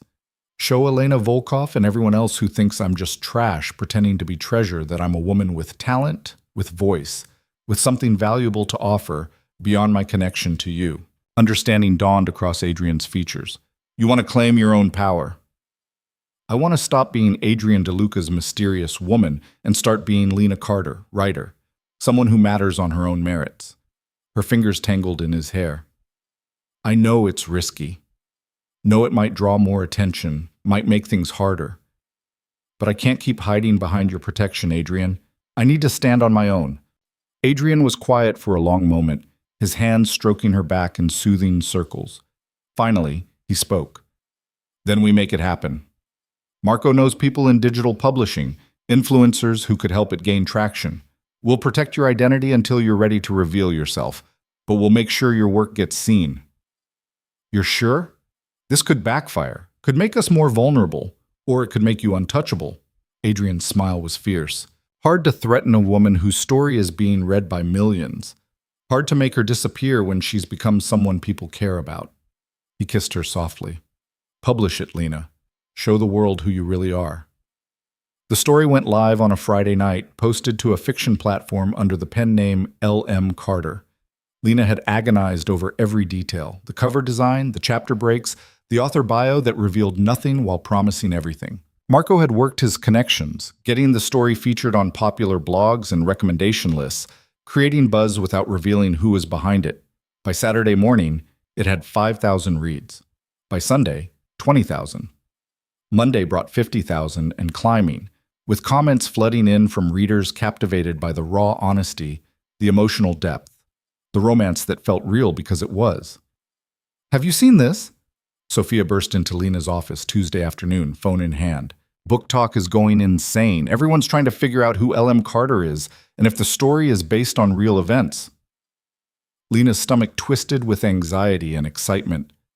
What are they saying? That it's the most authentic romance they've read in years. That the male lead feels real, broken and dangerous and capable of devastating love. That the female protagonist isn't some passive damsel, but a woman fighting to claim her own power. Sophia's eyes gleamed. They're calling it the next viral sensation. The response was everything Lena had hoped for and everything she'd feared. Each comment praising her writing sent warmth through her chest. Each speculation about the true identity of the author made her pulse race. And the private messages, readers sharing their own stories of choosing dangerous love, of finding strength in vulnerability, of refusing to be small, those made her cry. But with visibility came exposure. The call came Wednesday evening while Lena was having dinner with Adrian. His phone lit up with Marco's name, and the expression that crossed Adrian's face when he answered made ice flood Lena's veins. When? Adrian's voice was clipped, controlled. How did he know? A pause. I'm on my way. Double the security here. Nobody in or out without my explicit approval. He ended the call and looked at Lena with something that might have been fear if Adrian DeLuca was capable of such an emotion. Robert Hayes was released from prison this morning, 6 days early for good behavior. Adrian's hand found hers across the table. He went directly to your old apartment in Henderson. When he found you gone, he started asking questions. Neighbors, former coworkers, anyone who might know where you went. Lena's hand started shaking. Did he find anything? Not yet. Your identity change was thorough. Elena Martinez exists only on paper, but Hayes is persistent and angry. Marco's team is tracking him, but Adrian squeezed her hand. We need to assume he'll eventually connect the dots. Maybe not today or tomorrow, but eventually. Then what do we do? We end this. Adrian's voice dropped to something cold and deadly. Tonight, before he gets close enough to hurt you. Terror and something that felt dangerously like relief warred in Lena's chest. How? Leave that to me. Adrian stood, pulling her with him. Pack a bag. You're staying in the main house tonight, in my room where I can protect you. And Lena? His hands framed her face. Whatever happens with Hayes, whatever I have to do to keep you safe, I need you to trust that it's necessary. The implication in his words was clear. Adrian DeLuca hadn't built his empire on mercy and second chances. If Robert Hayes posed a threat, Adrian would eliminate that threat permanently. I trust you, Lena whispered, and meant it. She was packing when her phone rang, an unknown number that made her heart stutter. Her hand hovered over the decline button, but something made her answer. Lena Marie Carter. Robert Hayes's voice slithered through the speaker, too familiar, dripping with malice. Thought you could disappear on me, didn't you? Thought you could change your name and run away like your whore mother tried to do? Lena's blood turned to ice. How did you get this number? I got friends, sweetheart. Friends who know people. Friends who saw those pictures of you all over the internet, kissing some rich asshole at a fancy party. His laugh was ugly. Imagine my surprise when I recognized my little stepdaughter playing dress-up with the criminal elite. I'm not your anything anymore. You have no claim on me. I raised you, fed you, kept a roof over your head after your daddy died and your mama gave up. Robert's voice turned vicious. You owe me, Lena, and I'm going to collect every penny I spent on you plus interest for the disrespect. Go to hell. I'll see you first. That fancy house you're hiding in? I know where it is, know how to get past the gates, know exactly which window is yours. The threat hung heavy in the sudden silence. You got 48 hours to meet me with cash or I'm coming for you. And your boyfriend's security won't stop me. They'll just make it more fun when I gut you in front of him. The line went dead. Lena stood frozen, phone clutched in her trembling hand, Robert's threats echoing in her ears. She should call Adrian, should tell him immediately, should let him handle this with whatever ruthless efficiency he'd promised. Instead, she found herself thinking about the woman in her story. The protagonist who'd stopped running, who'd chosen to stand and fight, who'd claimed her own power instead of hiding behind someone else's protection. A terrible, dangerous idea began forming in her mind. She was still considering it when Adrian burst into her apartment, having clearly been alerted by Marco's team monitoring her phone. He called you. It wasn't a question. Yes. Lena set down her phone with careful precision. He wants money. 48 hours to deliver cash or he's coming after me. Adrian's expression went absolutely glacial. He won't get the chance. Marco's already tracking him. We'll have his location within the hour. I'll send people to handle it quietly. He'll disappear, and you'll never have to worry about him again. No. Adrian went still. What? I don't want him to disappear. I don't want you to handle it for me. Lena moved toward him, determination overriding fear. I want to meet him, face him, end this myself. Absolutely not. Adrian's voice cracked like a whip. I'm not letting you anywhere near that man. He's dangerous, violent, has nothing to lose, and I'm tired of running from him. Lena's voice rose to match his. I've spent years being afraid, years making myself invisible because I was terrified he'd find me. I'm done, Adrian. I'm done being his victim. So let me make him disappear. Let me protect you. By killing him? By adding his blood to your hands? Lena shook her head. No, I won't let you become more of what you hate just to save me from my past. Robert Hayes is my monster. I need to be the one who slays him. Adrian's hands fisted at his sides, every muscle rigid with the effort of controlling his protective instincts. What are you suggesting? I meet him. In a public place, with your security watching from a distance. I face him, tell him I'm done being afraid, and offer him a choice. Walk away and never contact me again, or I expose every illegal thing he's ever done to the authorities. Lena's voice steadied. Marco's team can dig up enough to put him away for decades, but I want to be the one who gives him the ultimatum. I want him to see that I'm not the scared little girl he used to terrorize. And if he chooses violence instead of walking away? Then your security intervenes. Then you get to be the dangerous man who protects what's his. Lena closed the distance between them, pressing her palms against his chest. But let me try first. Let me prove to myself and to him that I'm not powerless anymore. Adrian's jaw worked as he fought with himself, control warring with the desperate need to lock her away somewhere safe. Finally, he pulled her against him, burying his face in her hair. If anything happens to you, if he so much as touches you, there won't be enough of him left to identify. His voice was muffled but absolute. You understand that? Whatever mercy you're offering him doesn't extend to me. He hurts you. He dies. I understand. Lena tilted her face up to kiss him. But he won't. Because I'm stronger than he ever gave me credit for. And because I'll have you watching my back. Adrian held her like that for long minutes, his heart hammering against her cheek.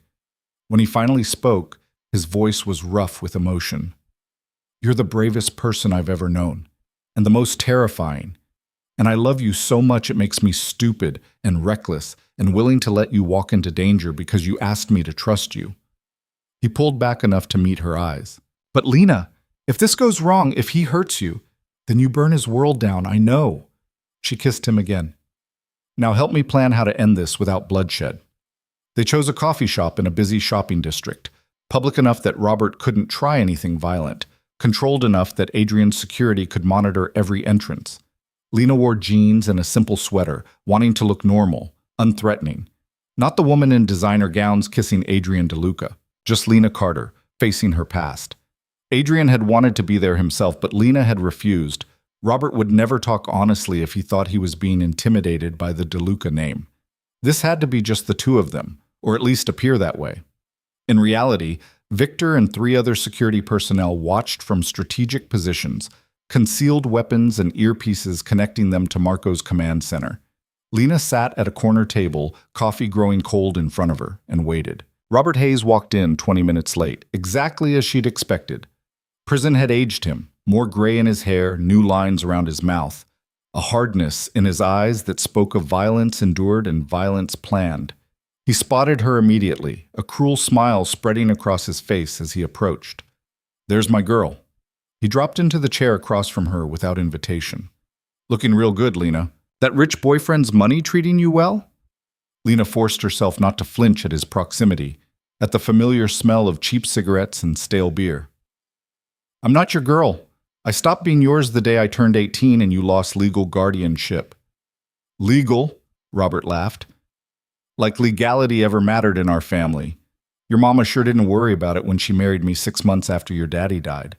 Didn't worry about it when she drank herself to death and left you with me. My mother was grieving and made bad choices. That doesn't give you ownership of me. Lena's hands stayed steady on the table, visible, non-threatening. I asked you here to make something clear. I'm done running from you, done being afraid, done letting you dictate my life. Robert's expression darkened. You think hooking yourself to some crime lord makes you untouchable? I've dealt with scarier men than Adrian DeLuca in prison, sweetheart. He doesn't frighten me.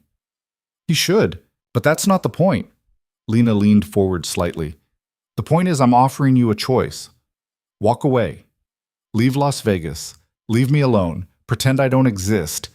And I'll make sure you have enough money to start over somewhere else. $20,000. Enough for first month's rent, a used car, a fresh start. Greed flickered in Robert's eyes before suspicion replaced it. And what do you want in return? For you to disappear from my life. Permanently. No contact, no threats, no showing up to demand more money. You take this offer and we never speak again. Lena pulled an envelope from her purse, setting it on the table between them. Or you refuse, keep threatening me, and I give everything I know about your illegal activities to the district attorney. Every stolen car you fenced, every underground fight you fixed, every penny of welfare fraud. I kept records, Robert. All those years you thought I was just quiet little Lena who didn't pay attention. I was documenting everything. The envelope was a bluff. She had some documentation, but nothing comprehensive enough to guarantee prosecution. But Robert didn't know that, and the fear that flickered across his face suggested he was imagining exactly which crimes she might have proof of. You're bluffing. Try me. Lena's voice was steady, certain. Take the money and walk away, or roll the dice on whether I'm telling the truth. But understand, if you choose wrong, if you come after me or try to hurt me, you'll face more than just the police. Adrian DeLuca doesn't forgive threats to people he loves. And I am loved, Robert. Protected. Valued. Everything you told me I'd never be. She watched him process the offer.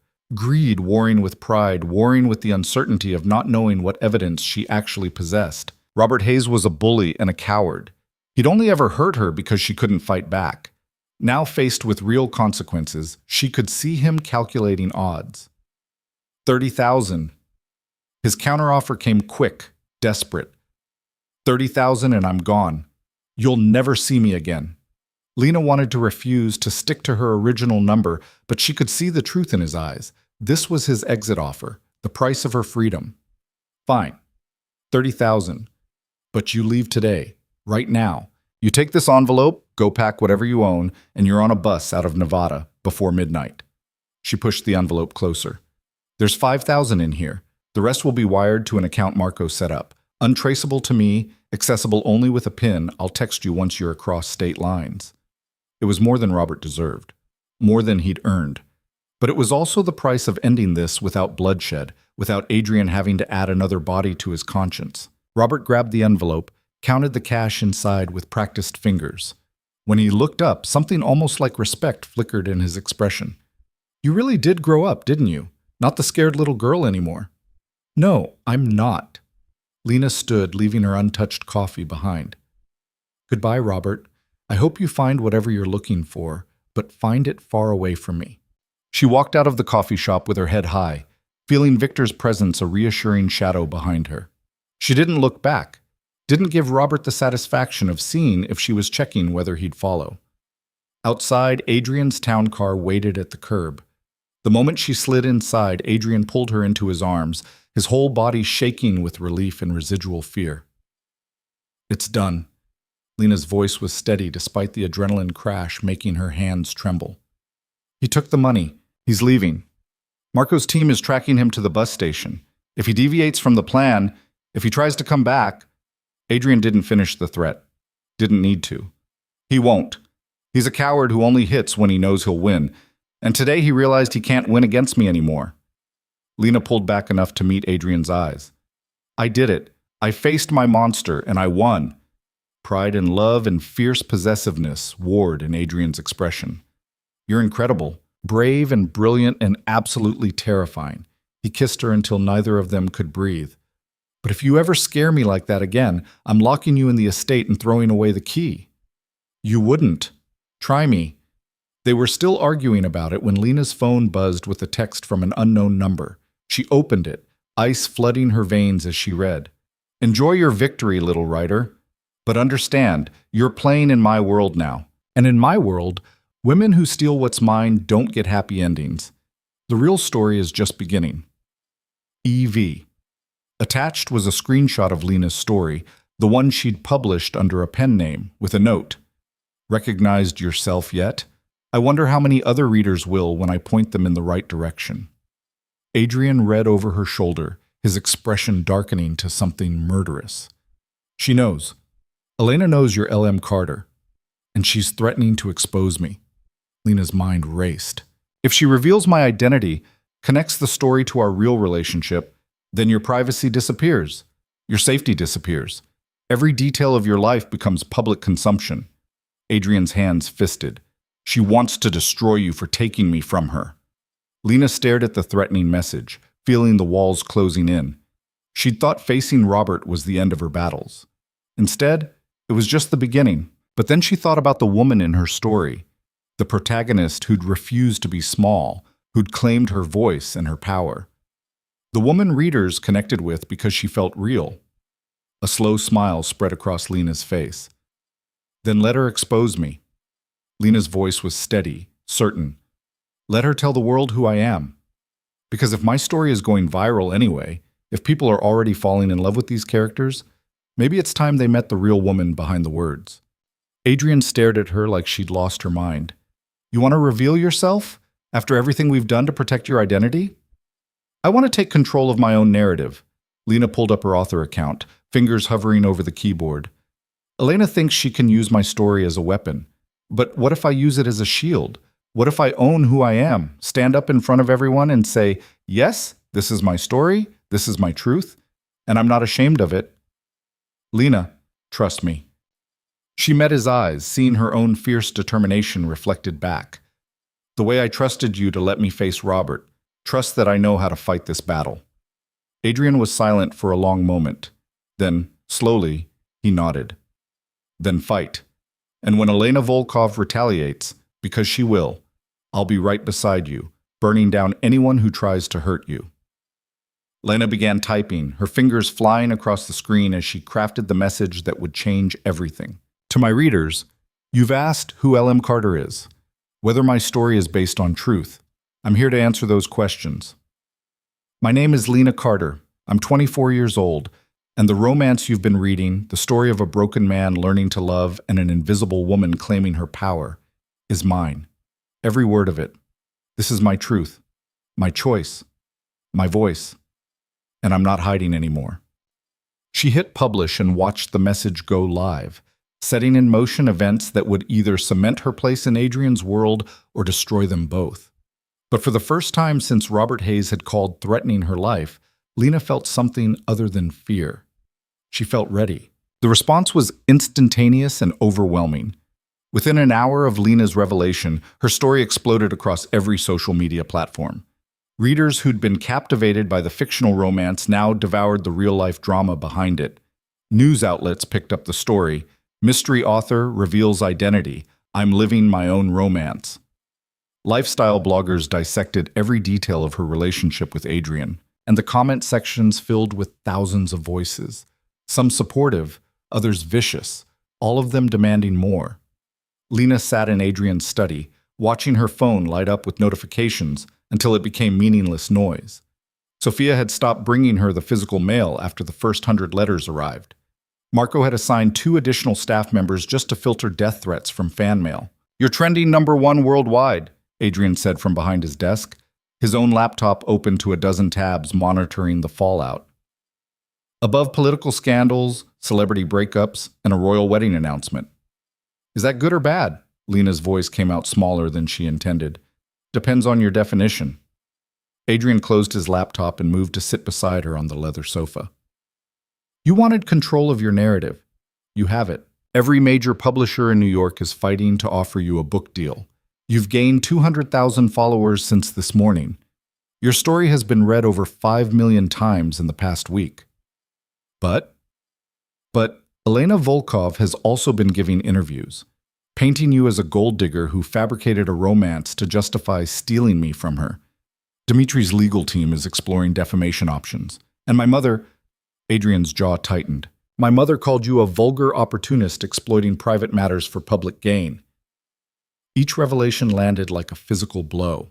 Lena had known there would be backlash, had prepared herself for criticism and judgment, but hearing Adrian's own mother condemn her made something crack inside her chest. Maybe she's right. Lena's hands twisted together in her lap. Maybe I am exploiting what we have, using our relationship to launch a career. Stop. Adrian's fingers caught her chin, forcing her to meet his eyes. You wrote a story about transformation and choosing love over safety. About a woman finding her voice and a man learning to feel again. The fact that it's based on our lives doesn't make it exploitation. It makes it true, real.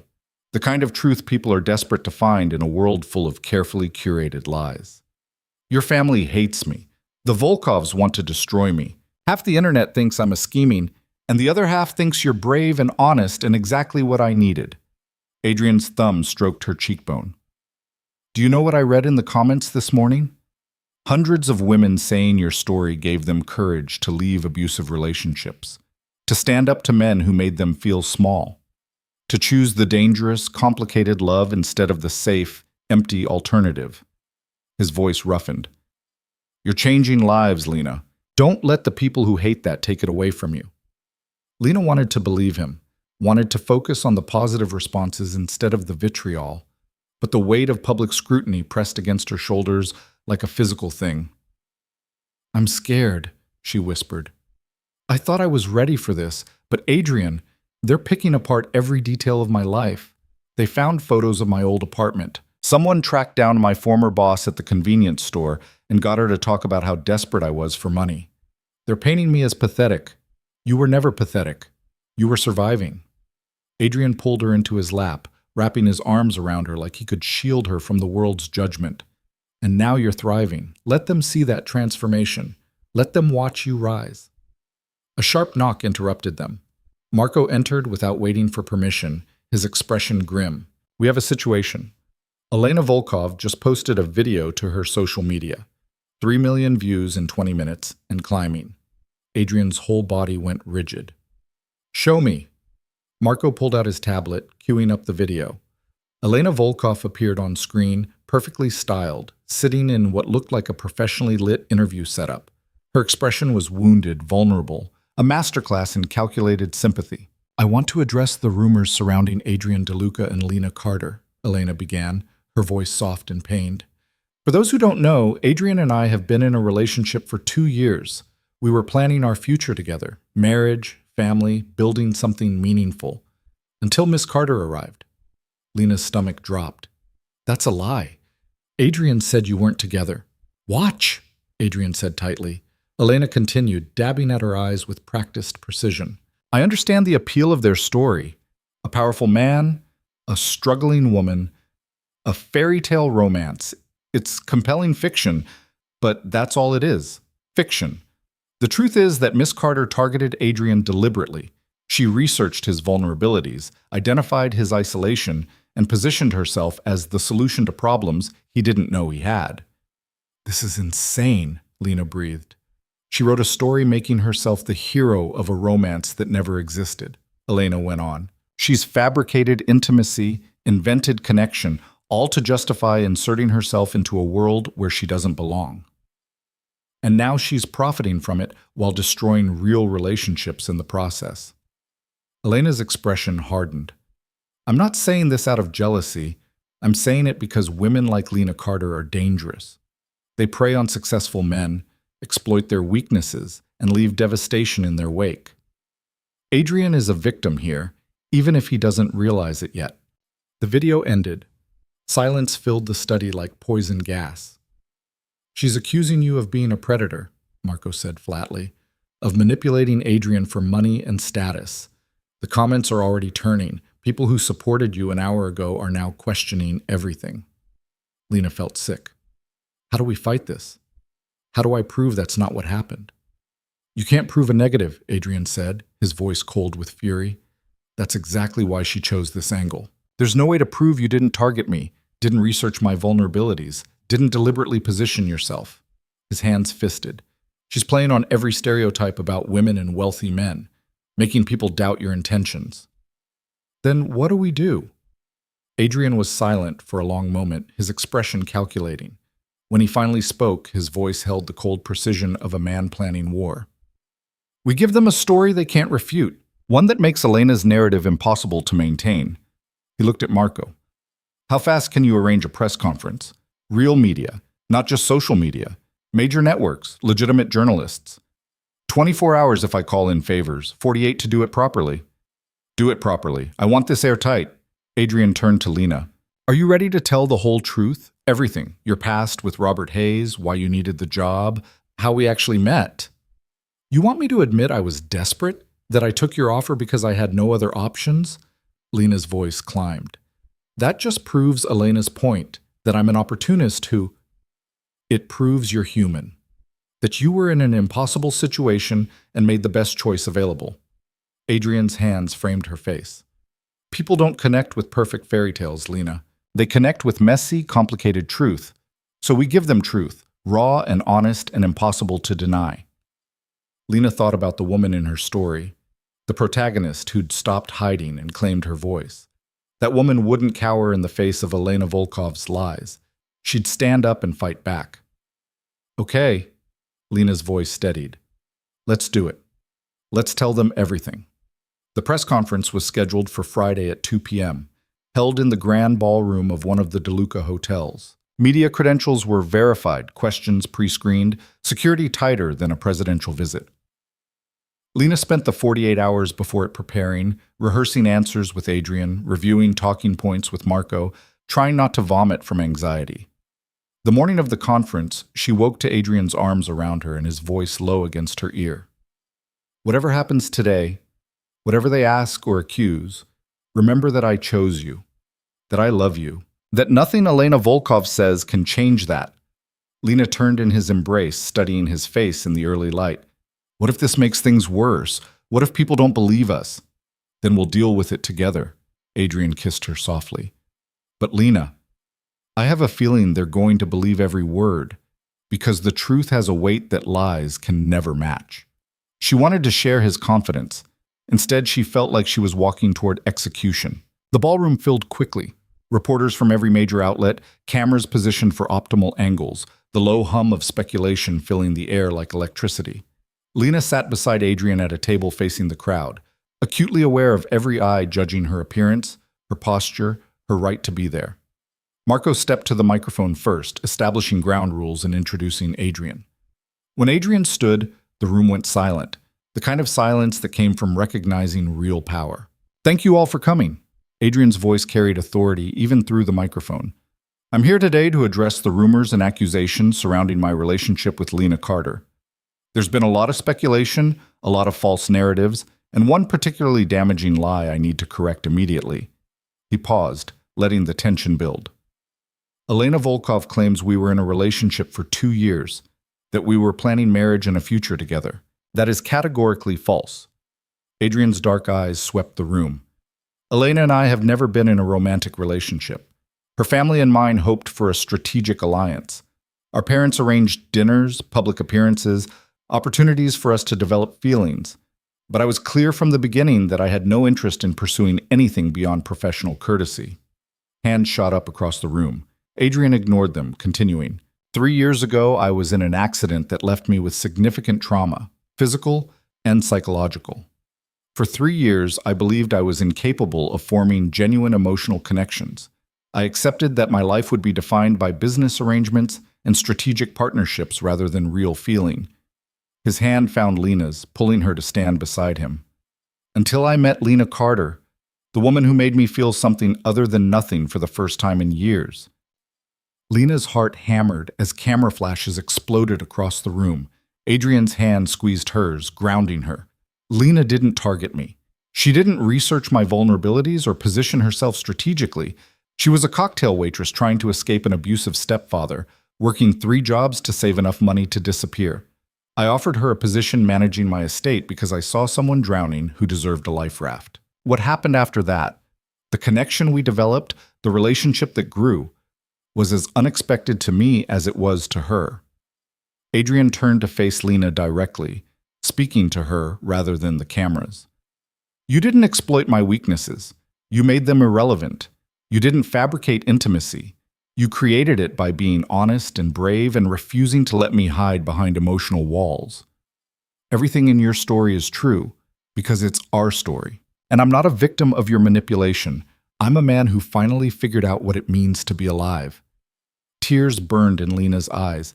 She blinked them back, refusing to cry on camera, but Adrian's thumb brushed her cheek where one had escaped. Now Lena is going to tell you her side, and I'm asking you to listen, really listen, to what she has to say. Because the woman standing beside me isn't a gold digger or an opportunist. She's a survivor who found her voice and used it to create something beautiful. She deserves your respect, not your judgment. He stepped back, yielding the microphone to Lena. She stared at the sea of faces, at the cameras recording every micro-expression, at the reporters poised to dissect every word. Then she thought about every woman who'd commented on her story, saying it gave them courage. Every reader who'd found hope in her words. Every person who'd connected with her truth. She took a breath and began. My name is Lena Marie Carter. I'm 24 years old. Until 6 weeks ago, I was invisible. The kind of person you look past, look through, forget the moment I leave a room. Her voice shook but held. I was raised by an abusive stepfather who told me I was worthless, that I'd never amount to anything, that I should be grateful anyone tolerated my existence. The room was absolutely silent. When I met Adrian DeLuca, I was desperate, drowning in debt, counting down days until my stepfather got out of prison, working myself to exhaustion because I had no other options. He offered me a job and safety, not because he wanted something from me, but because he saw someone who needed help. Lena's hand steadied on the podium. I didn't plan to fall in love with him, didn't strategize or manipulate or position myself. I just existed near him. And somehow, impossibly, that was enough. She looked directly into the nearest camera, speaking to everyone watching. I wrote our story because I needed to process what was happening. Because writing has always been how I make sense of the world. I published it because I wanted other women to know that transformation is possible, that you can go from invisible to valued, from afraid to empowered, from surviving to thriving. Her voice strengthened. Elena Volkov says I'm dangerous, that I prey on successful men and exploit their weaknesses. But the truth is simpler and less dramatic. I'm just a woman who found love in an unexpected place and had the courage to claim it. Lena took a breath, steadying herself for what came next. 6 weeks ago, I had $247 to my name. No assets, no safety net, no future beyond the next bus schedule. Today, I have a book deal worth 7 figures, a story that's been read by millions, and a relationship with a man who makes me feel seen and valued and capable of anything. She met Adrian's eyes across the space between them.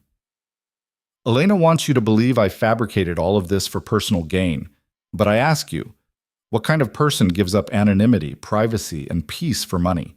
What kind of person invites the world to dissect their relationship, their past, their every choice? She paused, letting the question hang. The answer is someone who believes their story matters. Someone who thinks the truth is worth fighting for, even when it's messy and complicated and makes you vulnerable to attack. Lena's voice dropped, intimate despite the crowd. I'm not perfect. I made choices out of desperation that I'm not proud of. I let fear control me for years. But I'm done apologizing for surviving, done hiding who I am to make other people comfortable. I wrote my truth, I'm living my truth, and if that makes me dangerous, then I'll wear that label with pride. The room erupted with questions, reporters shouting over each other. Marco stepped forward to moderate, but Lena held up her hand. I'll take 3 questions. Choose carefully. A woman from a major news network stood first. Miss Carter, can you prove that Mr. DeLuca wasn't in a relationship with Elena Volkov as she claims? I can't prove a negative, Lena said calmly, but I can tell you that in 6 weeks of living in Adrian's home, managing his schedule, coordinating his life, I've never seen evidence of a romantic relationship with Elena. No personal photos, no intimate calls, no behavior suggesting anything beyond business courtesy. She glanced at Adrian. But more importantly, you'd have to ask yourself, why would a man in a committed relationship kiss another woman in front of 500 witnesses? Why risk his reputation, his business alliances, his family's approval for someone who meant nothing? The second question came from a tabloid journalist. How do you respond to accusations that you're a gold digger who targeted Mr. DeLuca for his money? I respond by pointing out the timeline, Lena said. I published my story under a pen name before I revealed my identity. I could have remained anonymous, collected royalties, built my career without ever connecting it to Adrian. But I chose to be public because the story mattered more than the money. She smiled slightly. Gold diggers hide their intentions. I made mine impossible to ignore. The third question came from a young reporter in the back. What do you want people to take away from your story? Lena considered the question carefully. I want people to know that transformation is possible, that you're not defined by your worst circumstances or your biggest fears, that choosing love, real, complicated, messy love, is always braver than choosing safety. Her voice softened. And I want every woman who feels invisible to know that you matter. Your voice matters. Your story matters. Don't let anyone convince you otherwise. The press conference dissolved into chaos after that. Reporters shouting follow-up questions, cameras tracking Adrian and Lena as they left the stage, speculation already spinning into headlines. But Lena barely heard it. She was too focused on Adrian's hand in hers, his body a solid wall of protection as security cleared their path. They made it to the car before Lena's composure cracked. She collapsed against Adrian's chest, shaking with the aftermath of adrenaline and exposure. I can't believe I just did that. Can't believe I stood in front of the world and you were perfect. Adrian's arms tightened around her, brave and honest, and everything they needed to hear. Elena won't let this go. She'll find another angle, another way to... Let her try. Adrian's voice hardened. She played her best card and you countered it. Now everyone's watching. If she comes after you again, she'll look petty and vindictive instead of wounded. Lena wanted to believe him. But she knew women like Elena Volkov didn't surrender just because they'd lost one battle. The retaliation came that night, swift and vicious. Lena was working in her apartment trying to focus on edits for her upcoming book release when her phone exploded with notifications. She opened social media to find her name trending again. But this time, the context made her blood run cold. Someone had leaked her medical records, photos of therapy intake forms from when she was 16, documenting sessions about her stepfather's abuse, prescription history showing antidepressants and anti-anxiety medication, even a hospitalization from age 17 when she'd been treated for injuries Robert Hayes had inflicted. Her most private pain, exposed for public consumption. The accompanying post from an anonymous account painted her as mentally unstable. Is this the woman we're celebrating? Someone with a documented history of psychological problems? Maybe her love story is really a symptom of untreated mental illness. Maybe Adrian DeLuca should be concerned about who he's really involved with. Lena stared at the screen, feeling violated in a way that went beyond words. These were her darkest moments, her most vulnerable admissions, stripped of context and weaponized against her. Her hands shook so badly she dropped the phone. Adrian found her 20 minutes later, curled on the bathroom floor, sobbing so hard she couldn't breathe. He gathered her into his arms without a word, holding her while she shattered. They know everything, she finally gasped. Every terrible thing about me, every moment of weakness. They're going to use it to destroy me. No. Adrian's voice was absolute. They're going to learn exactly what happens when someone violates the privacy of the woman I love. He made 3 phone calls, each one short and devastating in its precision. The first to his legal team, instructing them to file immediate lawsuits against every outlet that published the leaked records.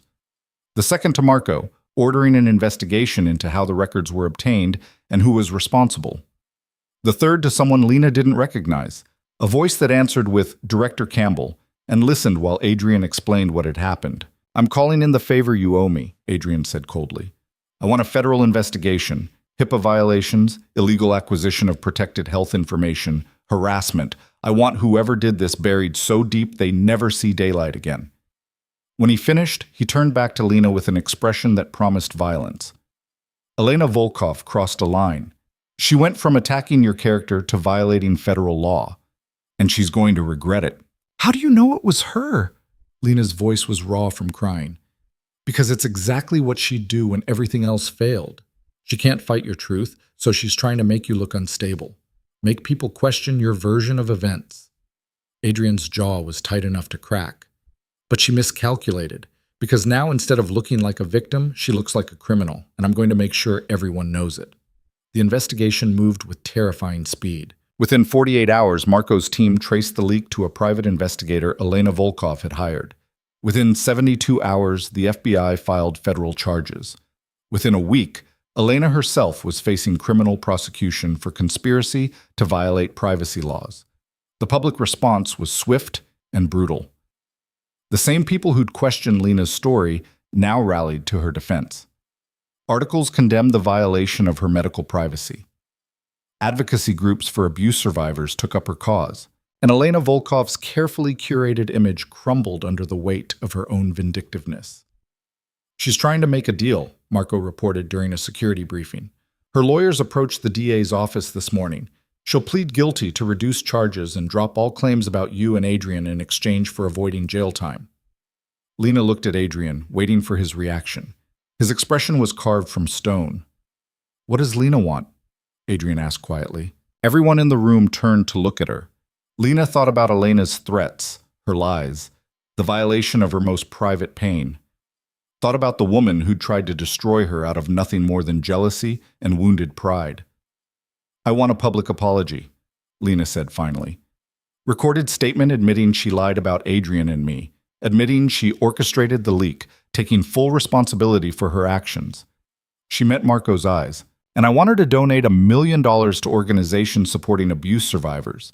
Let her money do some good since her words only caused harm. Marco's eyebrows rose. That's generous, considering it's strategic, Adrian corrected, pride clear in his voice.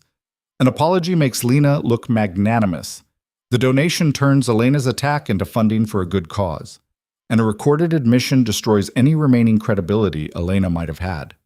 He looked at Lena. You're learning to play the game. I'm learning that revenge isn't as satisfying as turning your enemy's weapon into your shield, Lena replied. Elena wanted to make me look unstable. Instead, she made me look like a survivor worth protecting. I'll take that win. Elena's apology went live 3 days later, a carefully scripted statement delivered with barely concealed fury. But the words were clear. She'd fabricated claims about her relationship with Adrian, had orchestrated the illegal leak of Lena's records, and took full responsibility for her actions. The donation to abuse survivor organizations was verified. The federal charges were reduced to misdemeanors. And Elena Volkov disappeared from public life, her reputation in ruins. It's over, Adrian said, watching the apology video for the third time. Elena's finished. Robert Hayes is gone. Your story is a bestseller and you're untouchable now, too visible, too beloved, too important to harm without massive consequences. So why don't I feel relieved? Lena stared at the screen, feeling hollow instead of victorious. Because you're human. Because winning a war doesn't erase the battles you fought to get there. Adrian pulled her into his arms. But Lena, you won. Against every odd, every threat, every person who tried to make you small, you won. That's not nothing. It wasn't nothing, but it also wasn't everything. Lena spent the next week in a strange fog, handling interview requests, finalizing her book deal, watching her follower count climb past 1 million. Everyone wanted a piece of her story, wanted to know what came next, wanted to be part of the fairy tale. But fairy tales didn't include the nightmares that still woke her at 3 a.m., didn't include the anxiety that spiked every time she saw an unknown number, didn't include the complicated grief of knowing she'd won by becoming exactly the kind of public figure she'd never wanted to be. She was sitting in Adrian's study late one night, staring at her laptop without seeing it, when he found her. Talk to me. Adrian sat beside her, close enough that their shoulders touched. What's going on in that brilliant head of yours? I'm pregnant. The words fell into silence like stones into water. Lena hadn't meant to say it, hadn't planned this moment or prepared for this conversation.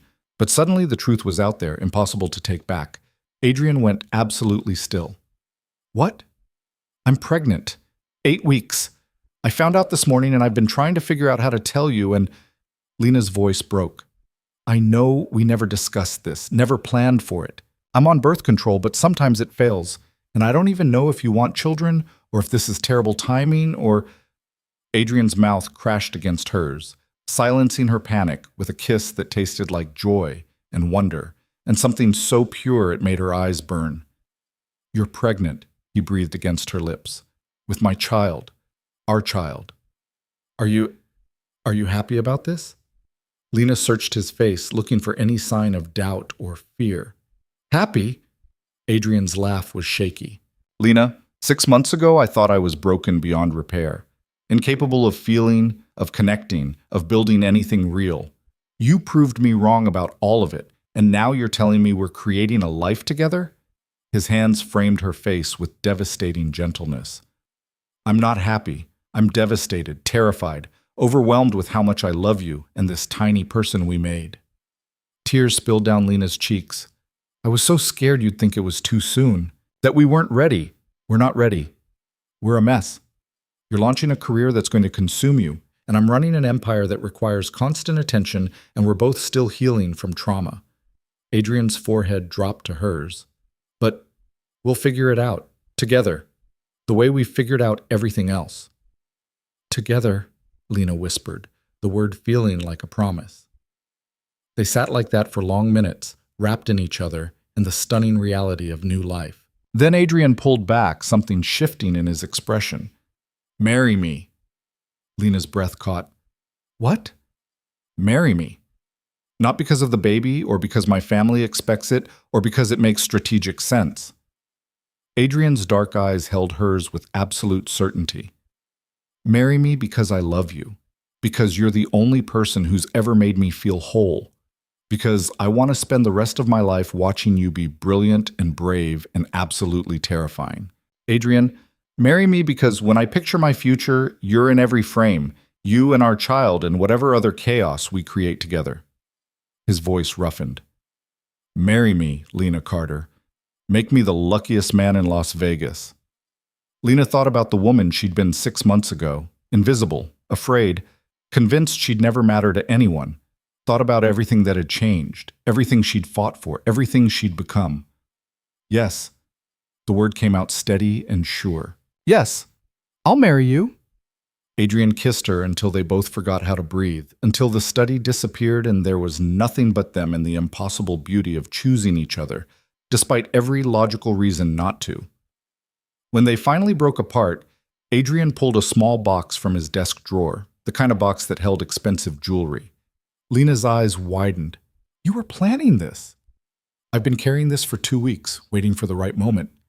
Adrian opened the box to reveal a ring that stole her breath, a single diamond, perfect and simple, set in platinum. I was going to wait until things calmed down, until the Elena situation resolved and your career stabilized and we had time to breathe. But then you told me about the baby, and I realized there's never going to be a perfect moment, just moments we choose to make perfect. He slid the ring onto her finger. It fit like it had been made for her. Maybe it had. I love you, Lena whispered, even when you're controlling and overprotective and trying to shield me from the world. I love you, Adrian replied, even when you're stubborn and reckless and refuse to let me protect you the way I want to. They were still laughing when Marco burst into the study without knocking, his phone in hand. Sorry to interrupt, but you need to see this. He pulled up a video, turning the screen so they could both watch. It was a news report about a literary gala scheduled for the following month, an exclusive event celebrating breakthrough authors. The anchor was announcing special guests when Lena's author photo appeared on screen. And in a surprise reveal, the mysterious L.M. Carter, whose viral romance captured millions of hearts, will be making her first public appearance as an author. Sources say Carter, whose real identity as Lena Carter was revealed in dramatic fashion last month, has been invited to receive the Breakthrough Author Award at the prestigious Manhattan Literary Gala. The anchor continued, but Lena had stopped listening. A literary gala, in Manhattan, in front of the publishing industry elite. You should go, Adrian said immediately. This is huge, Lena. Recognition from the literary establishment. I can't.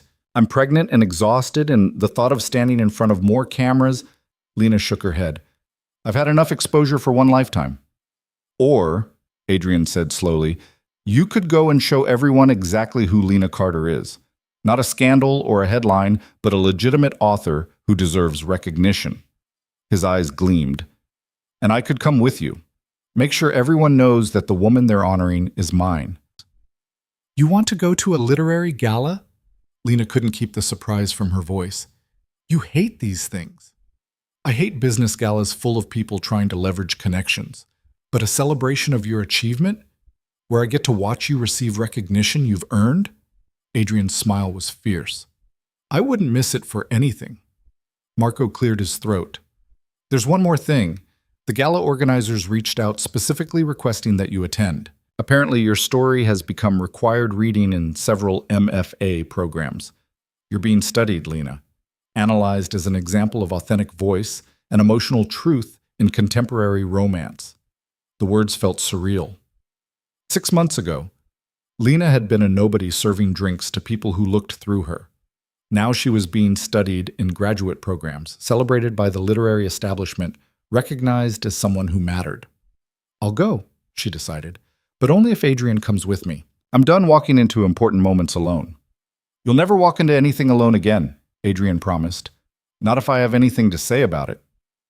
The Manhattan Literary Gala took place at the Plaza Hotel, in a ballroom that made even Adrian's family estate look modest. Lena stood in front of the mirror in their suite, staring at the woman reflected back. Elegant in an emerald gown that hid her small baby bump, hair swept into an updo that made her look older and more sophisticated, makeup highlighting features she'd once considered forgettable. You're beautiful, Adrian said from behind her, his hands settling on her shoulders. And terrified. What are you thinking? That I don't belong here. That these are real authors, people who studied craft and paid dues and didn't just publish a viral story about their own lives.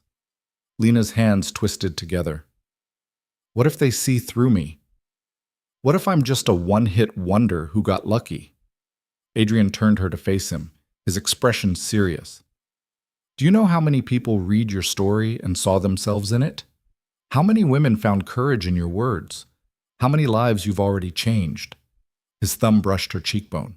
You belong here, Lena. Not because of luck or timing, but because you're talented and brave and you created something that mattered. Own that. Walk into that ballroom like you know your worth. Lena took a breath, steadying herself. Adrian was right. She'd fought too hard to claim her voice to doubt it now. Okay. She squared her shoulders. Let's do this. The ballroom was packed with literary agents, publishers, established authors, and critics, all the people whose opinions shaped the industry. Lena felt their eyes on her the moment she entered, felt the weight of judgment and curiosity and barely concealed skepticism. Then Adrian's hand found the small of her back, and she remembered she wasn't alone. They made their way through the crowd, Adrian's presence deflecting the worst of the stares. People approached to congratulate Lena, to tell her they'd read her story, to express admiration or curiosity or thinly veiled condescension. She handled each interaction with the grace she'd learned from watching Adrian navigate his world, polite but firm, open but guarded, revealing nothing while appearing to share everything. Miss Carter. A woman in her 50s approached, extending her hand. Margaret Richardson, senior editor at Beacon Press. I wanted to tell you personally, your story reminded me why I got into publishing. That raw, emotional honesty is so rare these days. Thank you. Lena shook her hand, genuinely touched. That means a lot, especially coming from someone with your reputation. I hope you're working on a follow-up. Readers are desperate for more. Margaret's eyes gleamed with professional interest. I'd love to discuss publishing possibilities when you're ready. They exchanged business cards and Margaret moved on. Similar conversations followed, editors wanting her next project, agents offering representation, authors expressing admiration or asking for advice. By the time dinner was announced, Lena's head was spinning. You're doing great, Adrian murmured as they found their assigned table. Natural and professional. They love you. Half of them think I'm a fraud who got lucky with a viral story, Lena countered. And the other half recognize real talent when they see it. Focus on them. The dinner conversation flowed around them. Industry gossip, publishing trends, debates about literary merit versus commercial success. Lena found herself drawn into several passionate discussions about the role of personal experience in fiction, the ethics of writing about real people. the line between autobiography and creative narrative. She held her own, articulating thoughts she hadn't realized she had, defending choices she'd made instinctively.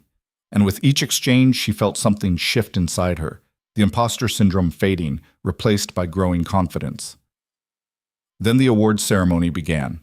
Lena sat through several presentations, watching established authors receive recognition for lifetime achievement and debut novelists claim prizes for exceptional first works. Each speech was eloquent, practiced, perfectly crafted to sound humble while establishing authority. When her category was announced, Lena's heart started hammering.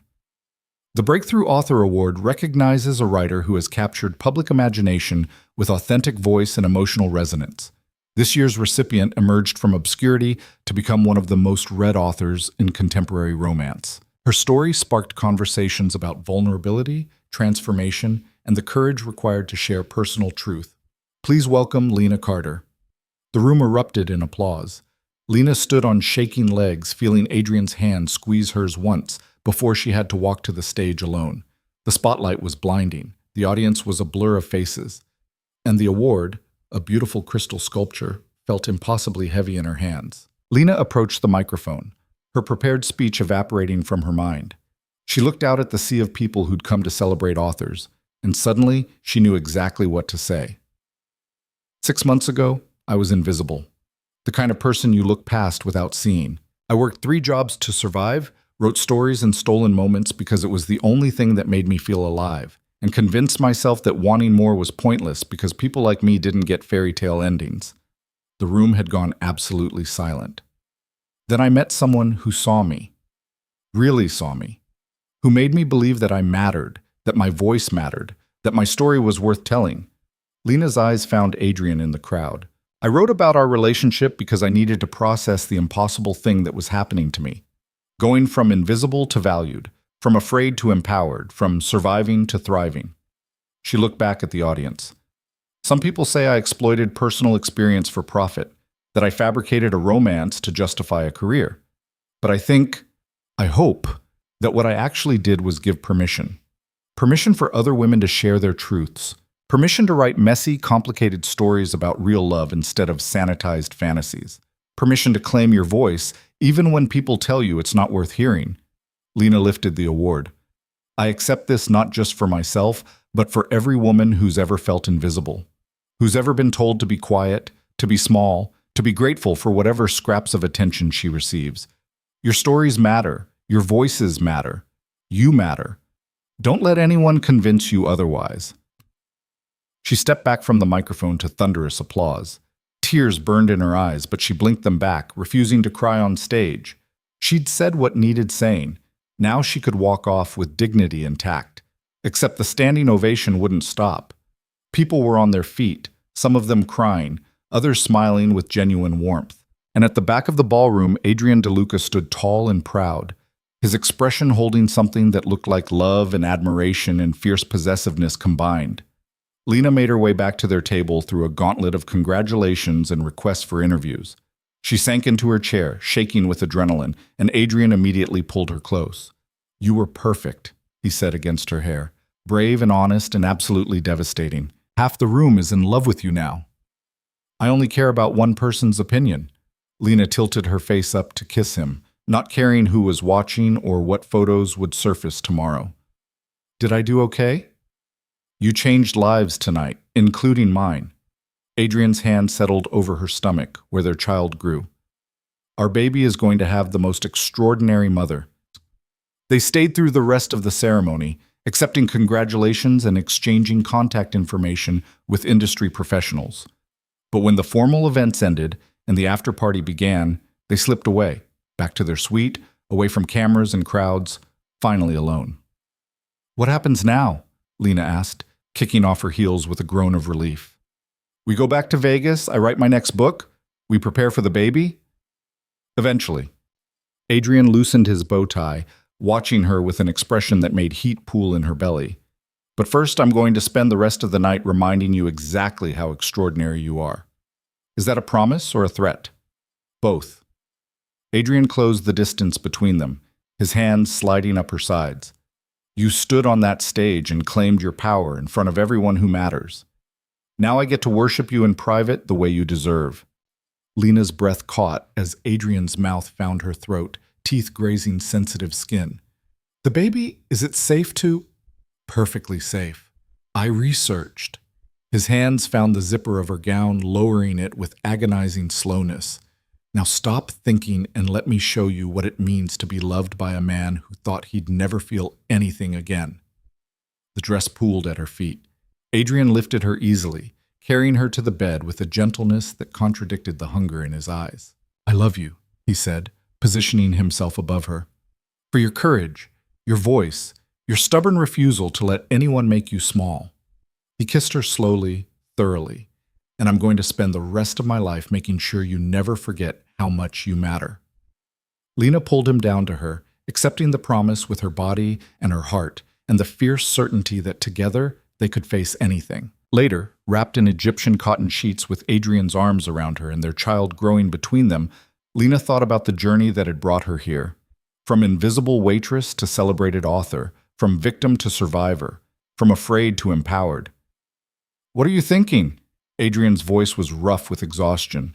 "That fairy tales don't usually include federal investigations and public scandals and threats from vengeful exes." Lena smiled against his chest.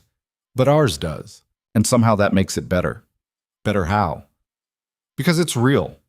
Messy and complicated and earned through actual battle instead of handed to us by magic." She tilted her face up to meet his eyes. "We chose this, Adrian. We chose each other despite every logical reason not to. That's more powerful than any fairy tale." Adrian's hand stroked her hair, his expression soft in the dim light. "So what's our ending? Where does the story go from here?" Lena thought about the baby growing inside her, about the books she'd write and the life they'd build. Thought about Adrian transforming his business interests into legitimate enterprises, using his power to help instead of harm. Thought about the foundation they'd discussed starting, supporting abuse survivors, funding creative programs, giving other invisible women the resources to claim their voices. "I think," she said slowly, "our ending is really just a beginning, the start of something bigger than either of us alone." She pressed her palm against his chest, feeling his heartbeat. The man who felt nothing learned to feel everything. The invisible woman became impossible to ignore, and together they built a life worth fighting for. "I like that ending." Adrian kissed her forehead. "Though I prefer to think of it as our story, not an ending at all. Just the next chapter?" "Just the next chapter," he agreed, "with many more to come." 6 months later, Lena stood in a private hospital room, holding their daughter, Sophia Grace DeLuca, named for the woman who'd welcomed her when she'd had nothing, and the grace that had transformed both their lives. Adrian sat beside her, one finger caught in their daughter's tiny fist, his expression holding more emotion than she'd ever seen him display. "She's perfect," he whispered. "Absolutely perfect."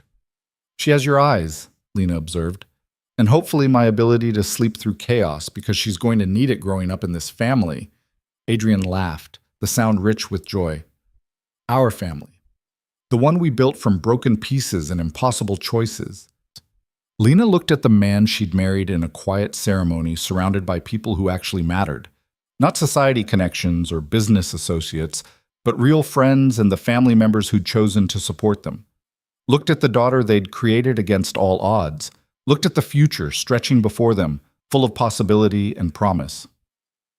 "You know what the best part is?" she asked. "What?" "I'm not invisible anymore, and neither are you." Lena shifted so Adrian could sit beside her on the bed, all three of them wrapped together.